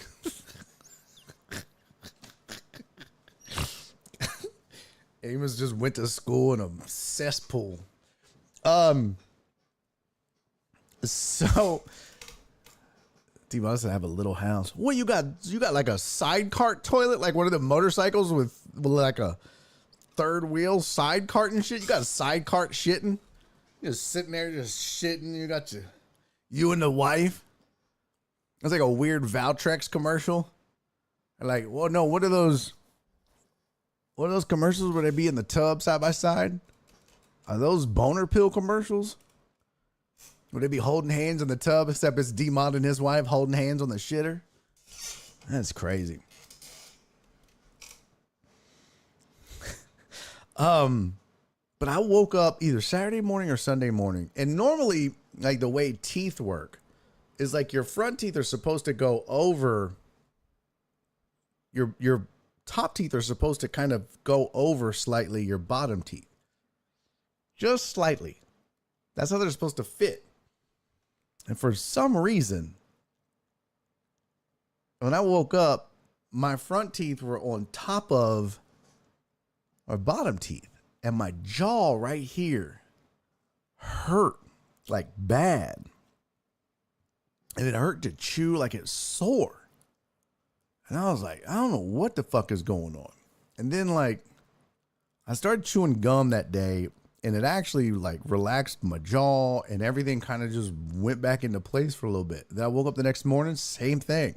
And every morning I've been waking up, my jaw's been out of line, and I feel like I have to like push it back to get it in the right spot, and my teeth are all jacked up. I don't know. I need to go to the dentist or talk to a dentist or some shit. It's wild.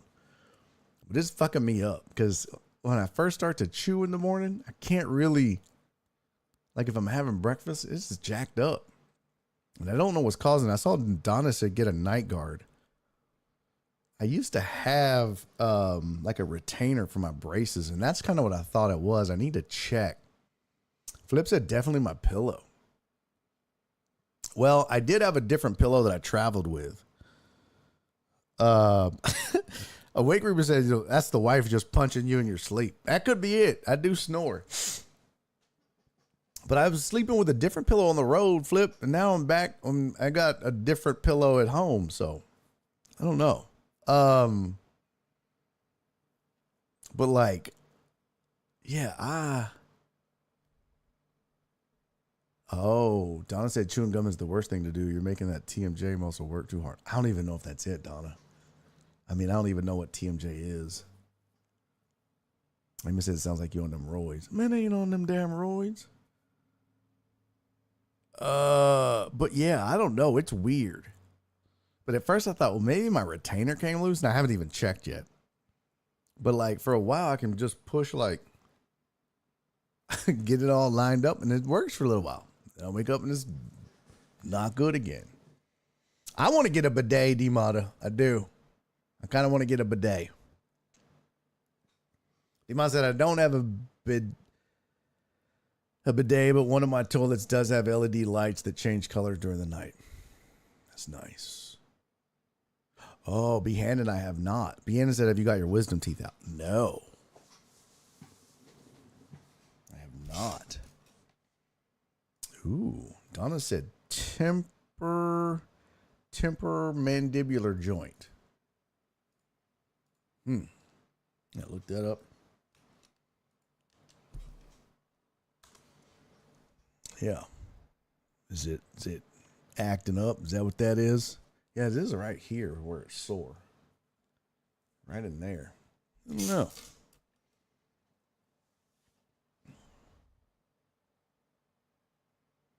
Oh, maybe it is my wisdom teeth. But it's not like, it doesn't hurt. It's like sore, but it doesn't hurt. But yeah, it does get sore at night. Interesting. Interesting. What were you doing in a dream? I don't know. I don't even know what I was doing in my dream. Yeah, Demon said you might need your wisdom teeth pulled. Yeah, not looking forward to that. Not looking forward to that. Donna said I've had it for years. Does that happen to you, Donna, where your teeth get out of line? I might have to get a night guard. Son of a bitch! As if I don't have enough shit to already sleep with. Fucking CPAP and the stupid ass breathe right strips. I'm gonna look like a... Jesus Christ. Laura's gonna be like, I am never having sex with you again. Flip said you subconsciously eat to keep your jaw from hurting. You know what that means.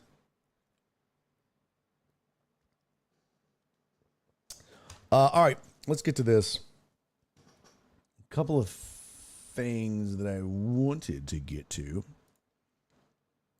One, and we won't spend a ton of time on it simply because it's kind of an old story compared to some of the stuff that's in the news cycle. So,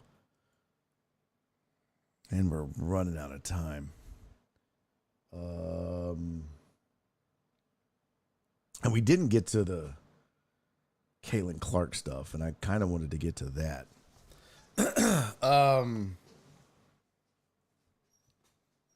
What does that say? Grayling. Told Alice that I have it. Also having my wisdom teeth. Keep them both till the grave. Okay.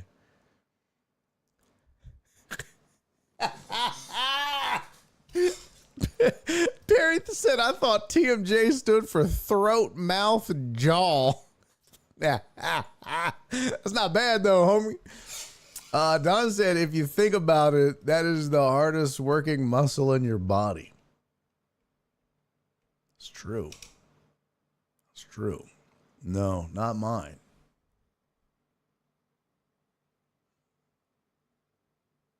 Okay, it's true. Demon said, who makes your CPAP machine, Barry? I have no idea. I don't know. I'll tell you, they make a stupid ass uncomfortable mask.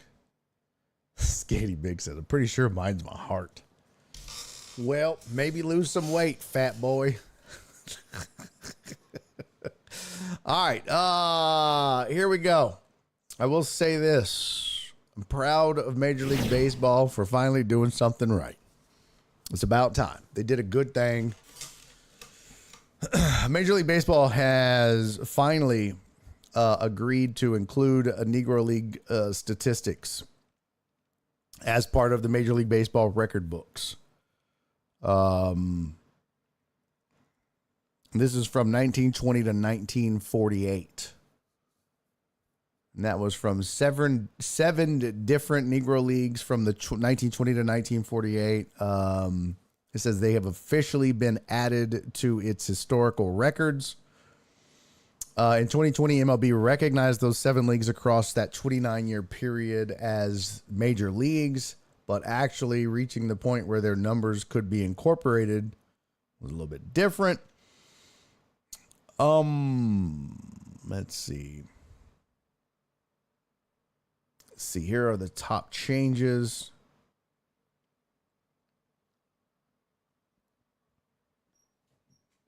So Willie Mays actually ended up with 10 more hits, but his home run total stayed the same. And let's see. Oh, then there were some stat changes for 8 Hall of Famers who got their start in the Negro Leagues. Here are the top changes. Let's see.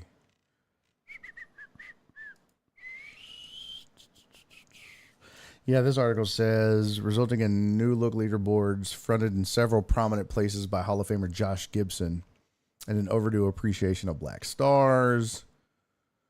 Oh, let's see.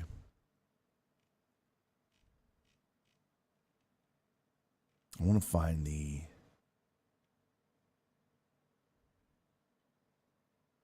Oh, yeah, they talk about Josh Gibson, who... Gibson had a 372 average in the official stat, is now the all-time Major League batting champion. It says this distinction had long belonged to the great Ty Cobb, who batted 367 from 1905 to 1928. And it says, note, different sources might present different data. MLB's official numbers take into account specific qualifying standards and follow the lead of the Elias Sports Bureau. While it's fair to say that comparing Gibson to Cobb is not an exact apples-to-apples exercise, the same could be said of comparing Cobb to Ted Williams or Rod Carew or Tony Gwynn. And that's exactly the point. A lot of people are like, well, and of course, I don't want to say who those people are, but I think we can all paint a picture in our mind of who the people are that would be upset about adding statistics of black players that played in the Negro Leagues to Major League Baseball records. But their point would be, well, yeah, but it's not the same. Okay. But that's like saying Ty Cobb and Ted Williams didn't face the same players that Hank Aaron faced, or Babe Ruth, or Barry Bonds, or Albert Pujols, or in today's game, Shohei Ohtani, or, you know what I mean? Like, yeah, no shit. It's like that in any sport. The Michael Jordans of the world played under different rules than the Bob Cousy's of the world. Wilt Chamberlain played under different rules than Shaq did. LeBron's playing under different rules than, like, it all changes. So to belittle, or to try to belittle and say, well, it doesn't count because what they want to say is, well, they didn't play against white players, so it doesn't count. Well, now hold on, because a lot of those players that were playing in the Negro Leagues were really, really good. Case in point, Josh Gibson, Satchel Paige. I mean, a lot of those guys that came from the Negro Leagues and played in Major League Baseball, Jackie Robinson, those guys were really, really good, and they were playing against each other, and they were putting up numbers. And trust me when I tell you, there was a lot of shitty white Major League players that pumped up the stats of the upper echelon in white Major League Baseball. Not every white Major League Baseball player was good. Just like not every black baseball player that played in the Negro Leagues was good. But you're going to give credit where credit is due, and you're going to have to do it in both leagues. And it's a stupid ass argument to say, well, they were different leagues. Well, no shit. And guess what? Playing in the American League with a designated hitter was a hell of a lot different than playing in the National League without a designated hitter. And vice versa. Pitching in the National League, where 1 out of every 9 hitters was another pitcher, padded your stats, rang up your strikeout numbers better, lowered your ERA more, as opposed to pitchers that pitched in the American League for years that faced 9 batters, which cranked up their ERA, cranked up their, the amount of hits they gave up, and lowered their, strikeouts that they got, and raised their on-base percentage. I mean, none of this is identical across the board, and it never will be. Tom Brady faced different defenses than Fran Tarkenton. Barry Sanders and Jim Brown and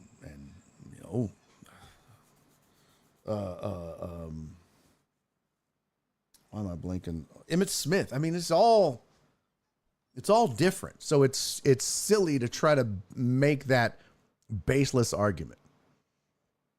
These stats and these players belonged as part of this. And I saw one guy try to say, well, you might as well include people in Canada and people that... Stop. That's ridiculous. It's ridiculous.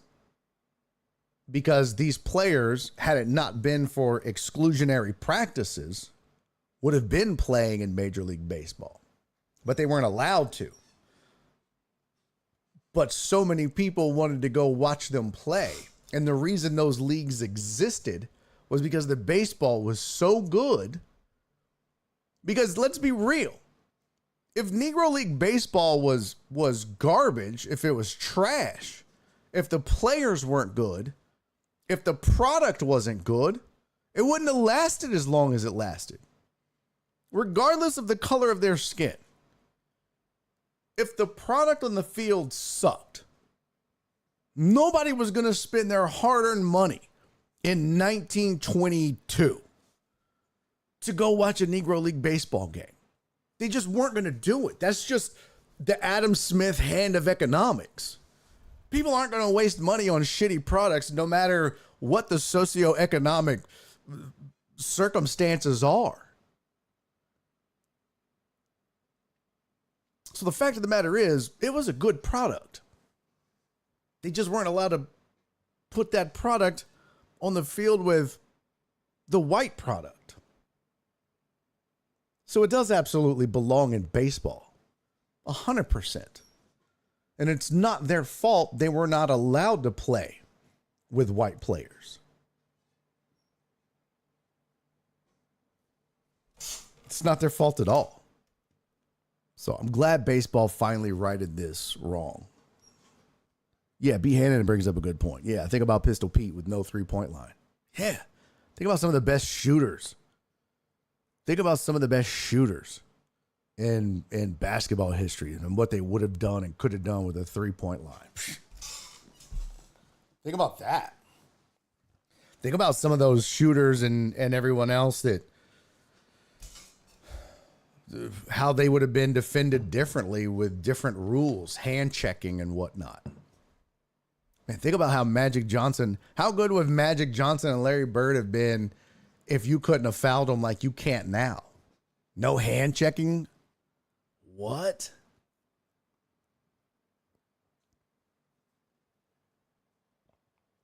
Perry said, stupid question. Which rules are used in the World Series, DH or non-DH? Well, in today's baseball now, there's a DH in both leagues. So now the National League has a DH, Perry. Back in the day, it depended on who the home team was. So in a 7-game World Series, when the home team was the American League team, everybody used a DH. When the home team was a National League team, there was no DH. The American League pitcher would have to bat. So it was whoever was the home team, whatever league they represented was the rules that would apply in the World Series. So, Total Dallas has a great point. Think about all the players that had to deal with Angel Hernandez. Shit. Bro, somebody put together a reel of his worst calls. Oh, my God. Just egregious. Yeah, Flip said definitely should be in. That was their MLB at the time. Yeah, again, you know what I mean? Like, this isn't like saying this was just single A ball or whatever. No, these were guys. These were men who were good enough to play in the majors. Josh Gibson. I'm just using the ones on the screen, but hey, you go and look at the list of Negro League players, and there's a lot that we don't know about. There were still really good baseball players that will go unheralded forever through the annals of time that you and I will never really know about because we didn't watch and we didn't know. And there are guys now that if you're not a diehard baseball player, you don't know how good they are. There's those guys that exist in every era of every sport that unless you're a diehard, you really don't know or appreciate them. And so they will forever go underappreciated by the casual fan.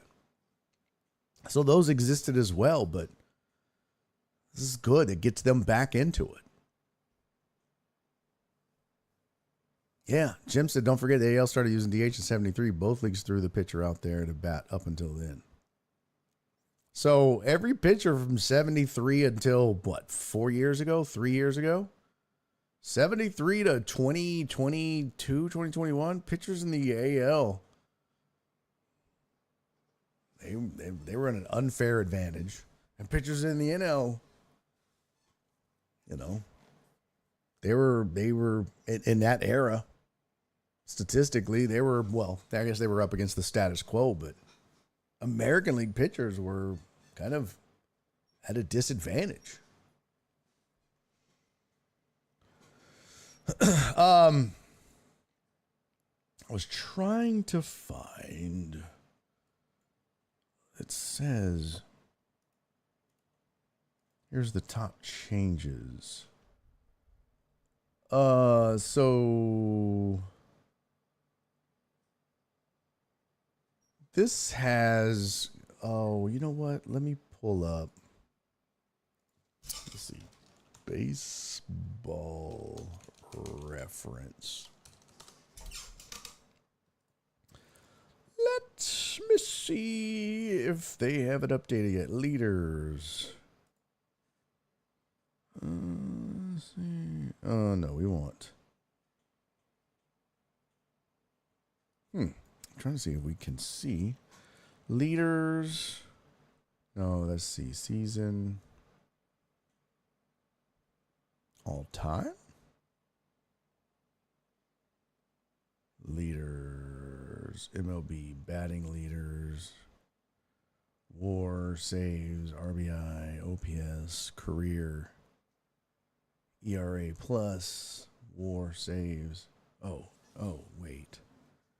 That's just. Oh, here we go. Career hits leader. Batting average career. WAR by position. Total bases. Let's see. Doubles. RBIs. Let's do strikeouts. And ERA. Where's ERA at? Come on. Come on. All right. Well, we'll just roll with that for now. Oh, wait. I did want ERA. Let's see. I don't. Oh, here's ERA. Shit. Dumbass. Earned runs. No, I want earned run average. There we go. Career earned runs average. WAR for pitchers. Wins. Win-loss percentage. Strikeouts per 9. All right, so here's some stats that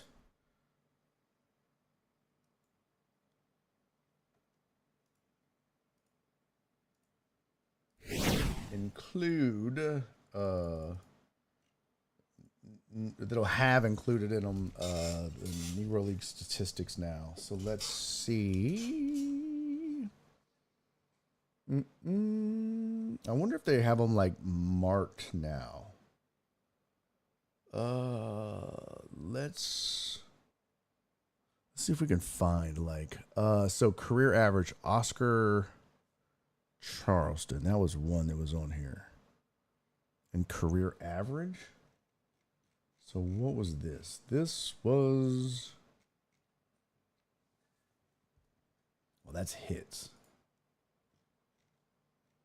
Batting average. Oh, there you go. Yeah, so is that the plus? That indicates Hall of Famer. So I wonder if his number went up. So Oscar Charleston is now second on the list. Oh, look at that. Shoeless Joe Jackson is fourth. Yeah. I had 364 average. I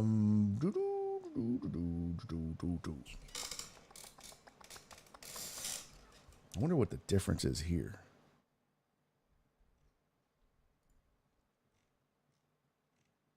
What the heck? Oh, that's weird. What did I do? What the heck did I do? Oh, this is WAR positional player. Oh, shit. See, I thought they were going to denote it at least to kind of let us know. Oh, here is. That would have been cool. That would have been nice if they would have done that. But they did not. Sons of bitches.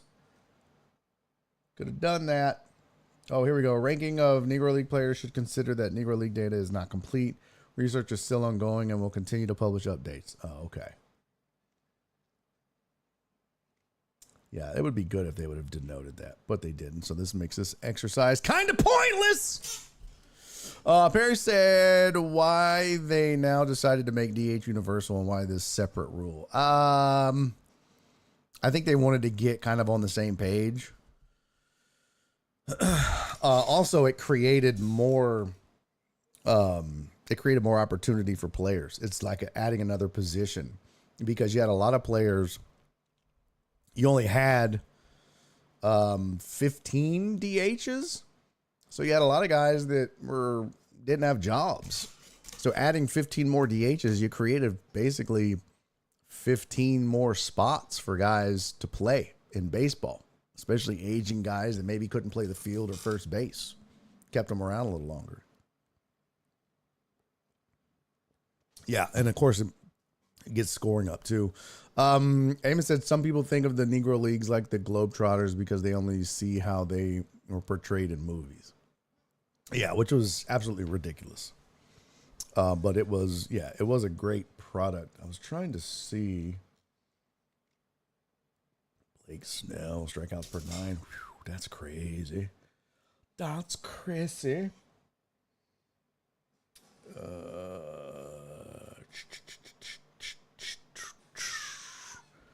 Let's see. Where would Satchel Paige be on this list? Let's see. Satchel Paige would be 108th. Strikeouts per 9 innings. That's pretty cool. Career leaders in. Okay, go. Oh, you bitch. This would be win-loss percentage. Again, we'll look for Satchel Paige. He would be 132. This would be wins. This would be WAR for pitchers. Let's see, Page 124. This is earned run average. Page is 88. So yeah, it's interesting. Oh, here's strikeouts. Oh, that's batters though. I guess we'll have to wait a little longer, and I would like to see them eventually designate, because I think it would be good to designate to kind of let people know, what differentiate at least, just from a historical standpoint, because I do think a lot of people won't know, and me included. I don't know all of the players that played in the Negro Leagues. Like, I wouldn't know who Buck Leonard was. I probably should, but I don't. I wouldn't know who Oscar Charleston was. So it'd be I think it would be a good educational opportunity in baseball too, to know, oh wow, this guy's ranked 88th all time and he was a Negro League player. That's fantastic. So I think it should be a way to designate that and figure that out. So pretty cool there. A couple other things that I wanted to get to. There was that.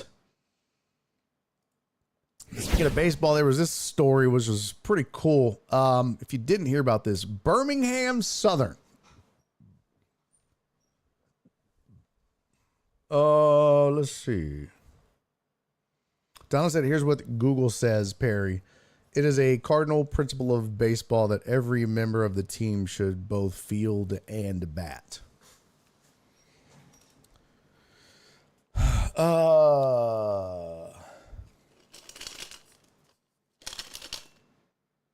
never heard that.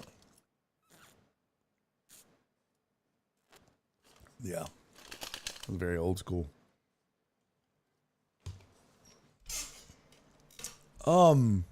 This is a cool story. So, Birmingham Southern, a Division III baseball team, who the school does not exist anymore.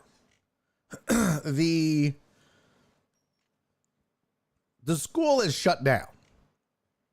Let me see. The school, it says Birmingham Southern was a 1,300 student college in Birmingham, Alabama, that officially closed Friday after a nearly 2-year battle to replenish its depleted endowment to stay financially afloat.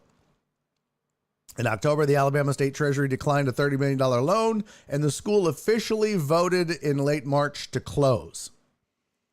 Problem was, the baseball team was still playing in the Division III College World Series. So they were still playing. And the story of them playing was pretty crazy because they got down to like their final out a couple of games ago. It was like 2 games ago. They were down to their final out, and it was like, well, this is it. We don't have a school anymore. We're down to our last out.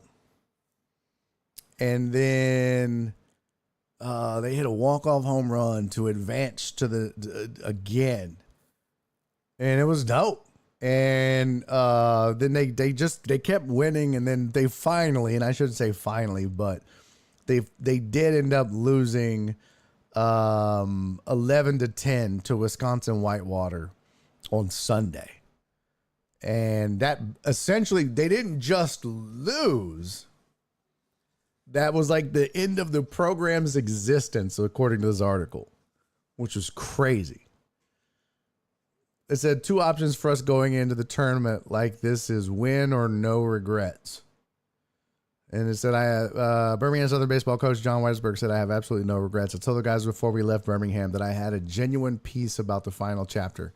Whenever we either won it or there were going to be extreme tears of happiness, but if we lost, I would not have any tears of sorrow.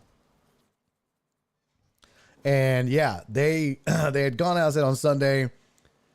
They had a 10-5 lead, and then they lost 11-10.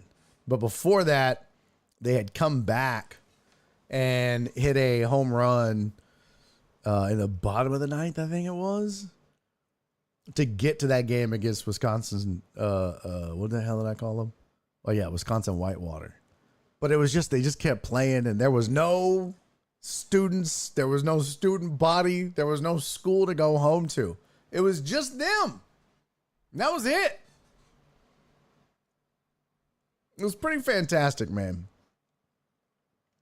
And they actually reached the national title game in 2019 as well. So the Panthers, who garnered national support during the World Series run for surviving their school, went 33-16 overall on the year, while Birmingham Southern closes out without ever having won a World Series title. I know a lot of people have pride in their schools, and there's a lot of great institutions out there. We aren't different than many. Birmingham Southern is one of those institutions that is such a beautiful place. Well, was such a beautiful place. But it was a really cool story, and a lot of people were rooting for them. And one of the articles I read, and this is kind of jacked up, but one of them was like, oh, kind of sucks that Wisconsin Whitewater beat them. I mean, like, no offense to Wisconsin Whitewater. We're happy you won, but we were kind of hoping you'd lose. You know what I mean? Like, we just really wanted to see them keep going and keep winning. But pretty cool story. Yo, what up, Joe Pro? Good to see you, brother, man. So pretty cool story there as well. Let's see. Got that in too. Boy, we are rocking and rolling. Got the Negro League stats included. That's done. I can mark it. Mark it done. Let's see. Format. Strike through. Got it. All right. So I'm going to talk about this non-sports thing, and then we'll probably be done for the day. And then tomorrow, since we didn't get to it today, tomorrow we'll get to Deion's kid filing bankruptcy. We'll talk about Caitlin Clark because I didn't get to it today, and I'm really getting sick of hearing this shit. I really am. It's going to take a while. It's going to take more than 15 minutes for me to talk about it. But I'm absolutely getting tired of this nonsense about how, well, I can't believe the way that they're fouling this lady, and this is irreprehensible. No, it's just basketball. They've been doing this shit in this league forever. It's very nice. Ace! My dog, Ace! Uh-oh, that covered my damn face. Ace, I appreciate the follow, man. Thank you, sir. Perry said, Laminack rant incoming. Nope. We're going to do it tomorrow, Perry. We're going to do it tomorrow, Perry. Because it's going to take a little while for me to get through it. I'm going to have video evidence. Because I'm going to tell you right now, and I'm not going to get into it, but all these people that are, why are they being so mean to Caitlin Clark? I'm going to tell you right now, Caitlin Clark is full of shit. Caitlin Clark, mark it, clip it, write it down, Come back tomorrow and I will prove to you that Caitlin Clark is a fraud. She's a phony and she's full of shit. And I can prove it. Without a shadow of a doubt, I can prove she's a fraud. I can prove it. And we'll do that tomorrow. We ain't doing it today, but we'll do it tomorrow. Mark it. Come back. I'm sick of this shit. Everybody got this woman painted as the patron saint of the WNBA. Blech. Wrong. Wrong. Wrong. It's a load of shit.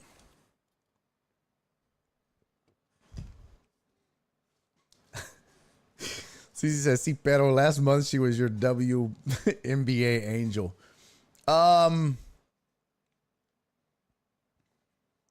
Kinda. You're right. Last month it was like, wow, this is great what she's doing for the sport. But I'm also the kind of person that I'm gonna call somebody on their bullshit. That's just it. If I'm presented with something, it's like, okay, I take this for face value. But then as we go along and you start seeing shit, I'm like, no. That's not what that is. That's not what that is at all. And then people start saying one thing and then you start looking into it and seeing another and you're like, no, this is a bunch of trash. This is wrong. So we'll talk about it. Yeah, that's right, Tony. Fraud, phony, full of shit. The 3 Fs. We'll get to it. But yes, has she brought a ton of eyes to the WNBA? Absolutely. Yes. Yes, she has.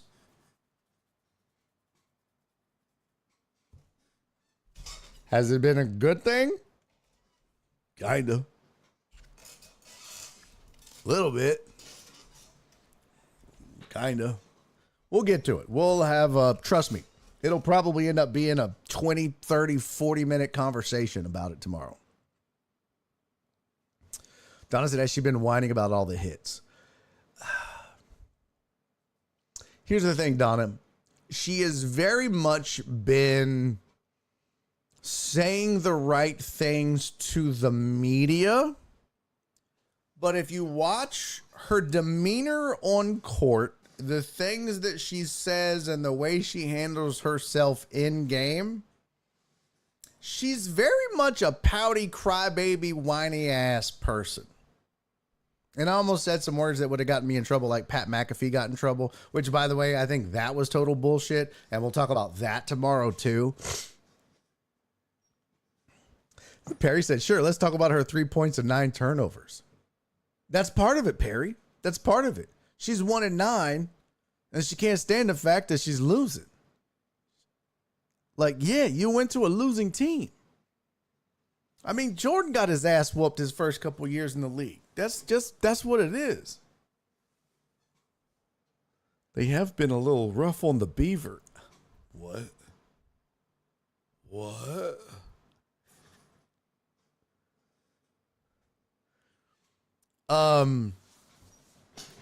But no, we're going to get into all of that because, I mean, she's done and she will do some great things for the WNBA. But I think there's a lot of Jacob said, all right, I'm back. Had to get my hands dirty. But I think there's a lot of spinning going on that is just absolutely trash. You know what I mean? Just absolutely. And it's by people that don't know shit about sports or the WNBA. So we're going to get into all that tomorrow. In the meantime, I do want to talk real quick about this portal. And if you didn't hear about this, there was a portal that was opened up between Dublin to New York. And it was like what you would think. Yeah. Hey, why don't you calm down, Pamus. Permus. Won't you calm down? He's like, I'm no spelling bee champ, but phony with an F? You shut up. Let us just do our thing, okay?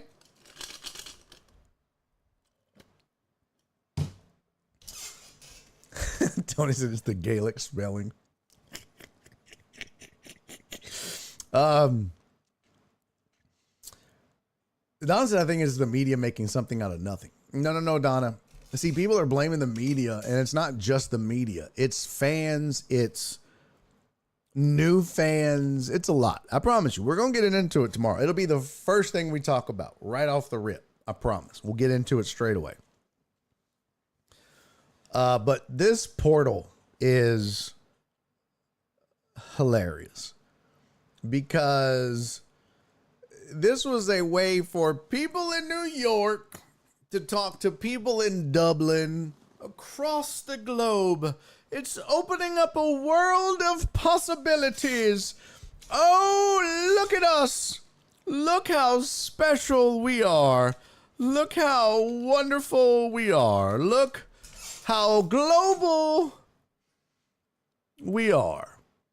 Well, they had to shut it down because some bitch started showing titties on it, and they made it all porned up and sexual because, of course, as humans, we make anything that's invented. I don't give a fuck what it is. If it's invented, we're going to make it sexual.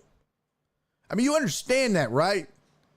Everything that's ever been invented, we've also tried, at the very least, tried to incorporate sex into it.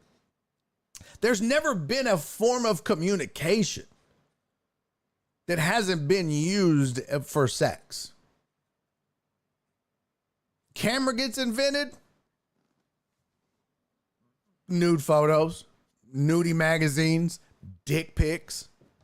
I mean, for God's sakes, you invent the camera, and then we start taking nude photos, right? You invent texting, then you start sexting.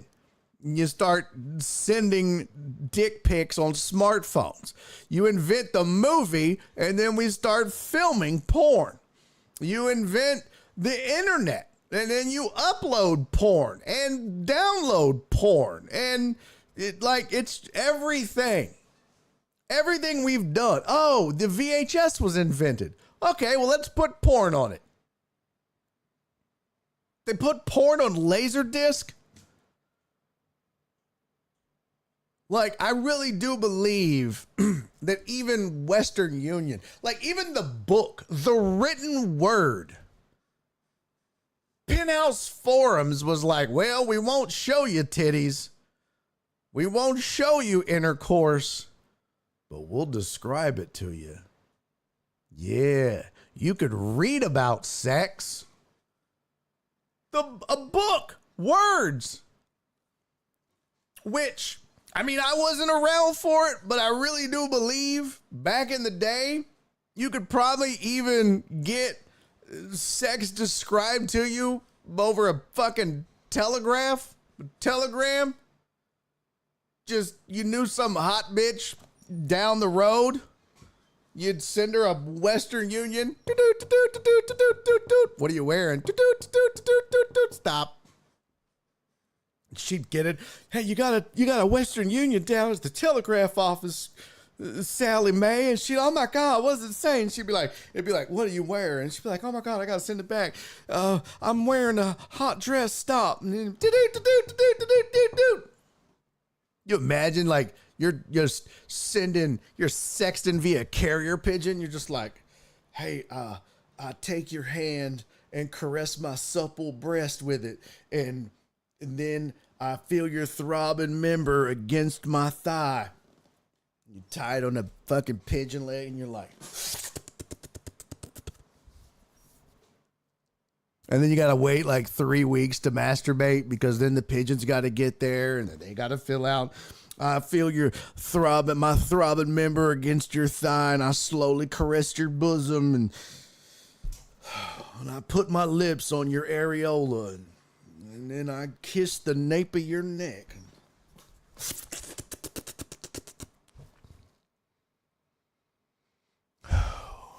It'd take you guys like fucking 6 months to have carrier pigeon sex, but by God, you'd figure it out.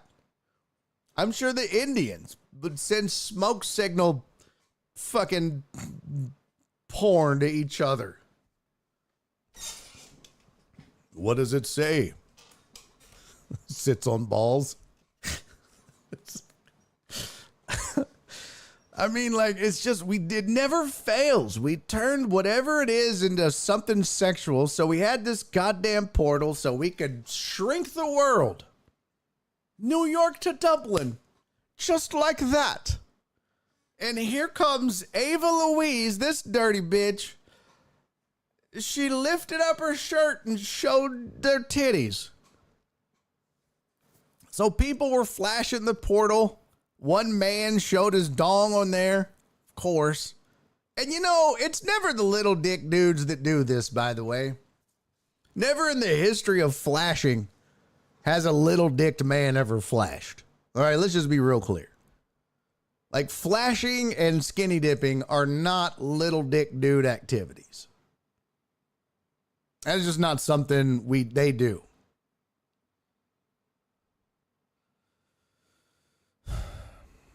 So Ava Louise, who is described as an OnlyFans model and social media personality. Could I throw up in my mouth anymore? This bitch goes and ruins the portal by showing her titties on the portal to everybody else on the other side of the portal. And so they got to shut the goddamn portal down. And then they got to figure out, they got to put it on a delay because we just can't have nice things. Because these stupid ass hoes that need likes and clicks and validation because their daddy didn't love them enough got to go out here and show their stupid ass titties on the portal.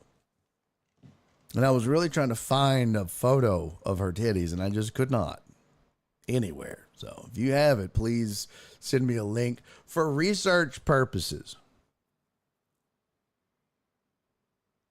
Yeah, I know she was trying to promote her OnlyFans. Fuck her and fuck her OnlyFans. She ruined a perfectly good, nice, wholesome thing with her stupid ass tits.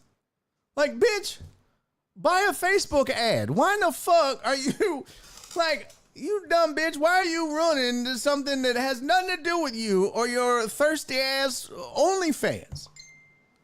Shut up, phone. Like, really? God damn. Look, I'm all for titties. Hey, what up, D Nizzy? I'm all for titties, okay? I'm a big titty fan. I'm not like I'm a big titty fan. I'm a medium titty fan. I'm a titty fan. So I'm a small, medium, big. I'm a big comma. A big dash? No, I'm a titty fan. But we don't need to ruin the portal. This has nothing to do with her thirsty ass.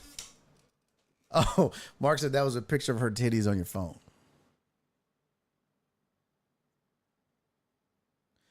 Well.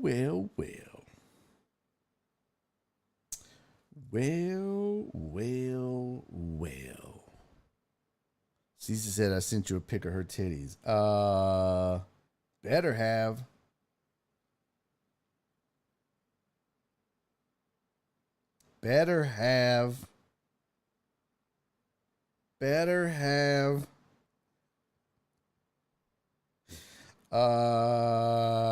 Nope. There are no titties on my phone. Assholes. Or just mine. All right. This is enough of this nonsense and tomfoolery. Hey, we didn't get to $800 for Alan Denson and his lovely wife. Rest in peace to Alan Denson. We lost him over the weekend. Our first passing amongst the deckhead community. So I hope we can continue to rally this week and get to $800. Cold hard cash. We don't keep any of it. We're going to donate it to his wife, Kathy. A sweet woman. Had the pleasure to meet her a couple of times. And she's just the sweetest, kindest. And she needs our help in this difficult time. So please, deckheads, the information is right there. It's the Cash App, the PayPal, and the Venmo. If you got $5, $2, it doesn't matter. You got $1, donate that. Anything helps for Kathy and his son, Braxton. They need our help, and I know we can do it. I know we can get to 800. So donate if you have not. If you have, thank you. Shout out again to my boy Ryan. I know everybody has donated, and I'm not trying to minimize anybody's donation. And I know some of you have donated a lot of money. Sylvia, I'm looking at you. But I just got to say thanks to Ryan, because Ryan's not really an integral part of our community per se. He's my guy. He supports me, but he doesn't know who Alan is. Hell, he doesn't know who anybody is. He saw that I was live on Facebook and popped into the chat, and he happened to be doing so when I said I'd like to get us to $800 for the day. And he goes, oh. And he gave $100. So shout out to him for doing that. But let's get to 800 for sure by the end of the week. That means we've got 70 to go. And I know we can do it. I know we can. But until then, and until tomorrow, let me just say, first of all, man, I love you guys. I love this community. I love this show. I love this chat. I love titties. I don't really love Caitlin Clark. I don't really love that hoe that showed her titties on the portal, whoever that thirsty bitch was. But I love everything else. And I love you guys for hanging out with me every day doing this show. Let me be stupid and have fun with you. So enjoy tonight, whatever it is you're going to do. I am going to go down to the Houston Improv and hang out. I'm not even performing, but I got a couple of buddies performing on the Houston AF comedy show down there. If you got a chance and you're looking for something to do, go hang out. Jesse Payton's performing. Dustin Sims, friend of the show that we had on 2 weeks ago. Mr. Storyteller, who a lot of you fell in love with his stories and comedy. He's going to be performing out there. Juan Villarreal, also a friend of the show, is going to be performing. It's going to be a great show at the Houston Improv tonight. So if you're free and you're looking for something to do, your boy's not on there, but I'm going down to support. So come hang out with me, have a drink, let's watch a comedy show. Huh? Or stay home and watch sports. I don't give a fuck. Do what you want. In the meantime, though, whatever you do, be safe doing it. Be kind. Most importantly, stop showing your titties on the portal. No, that's not it. Most importantly, love each other. And I will see y'all tomorrow. And we're going to talk about Caitlin Clark. And Deion's son filing bankruptcy. And whatever the hell else comes up. I will see y'all tomorrow. Have a great night, everybody.